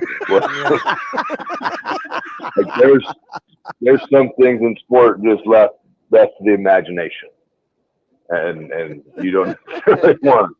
Hey man, that's a mean game played by mean people. And so some people don't need to know. Some people don't need to know what goes on behind the scenes. Huh. Interesting. Matt, how are you feeling about this USA men's soccer team about to go down 4-0 to Morocco in the quarterfinals? They're down 4 to Morocco. It's 3-0, and Morocco's getting a penalty kick right now. So that whole organization, USA Soccer, needs an overhaul because you have kids committed to playing soccer, like great athletes committed to playing soccer, and it's like anything. Like if you go out and you get beat by a more talented team, and I don't know boo about Morocco, okay, but I'm gonna go out on a limb and say we probably got a few more dudes more athletic than Morocco, right? Yeah. So now, if the adults start to fail the participants, then you got to overhaul. Like there's no reason even in the Copa that the U.S. should get destroyed like it did. That's bad leadership. Yeah. People will blame the coach. I always go a level higher and say, who's hiring the coach? Because this is that dude's second time around. Like it's embarrassing, and it is what it is. It just poorly run organizations will always operate poorly. It's just the way it is. Ain't that the truth? Matty Vrzal, we appreciate your time as always. Have a good weekend. Yeah, boys. Thanks, Matty. That's all for Hurrdat Sports Radio this week. We will be back on Monday. That's DBM, Ravi, Lulla. Mike, thanks for joining us. Yeah. Have a good weekend. Have a good anniversary. Yeah. Thanks, Mike. All righty. See you, boys.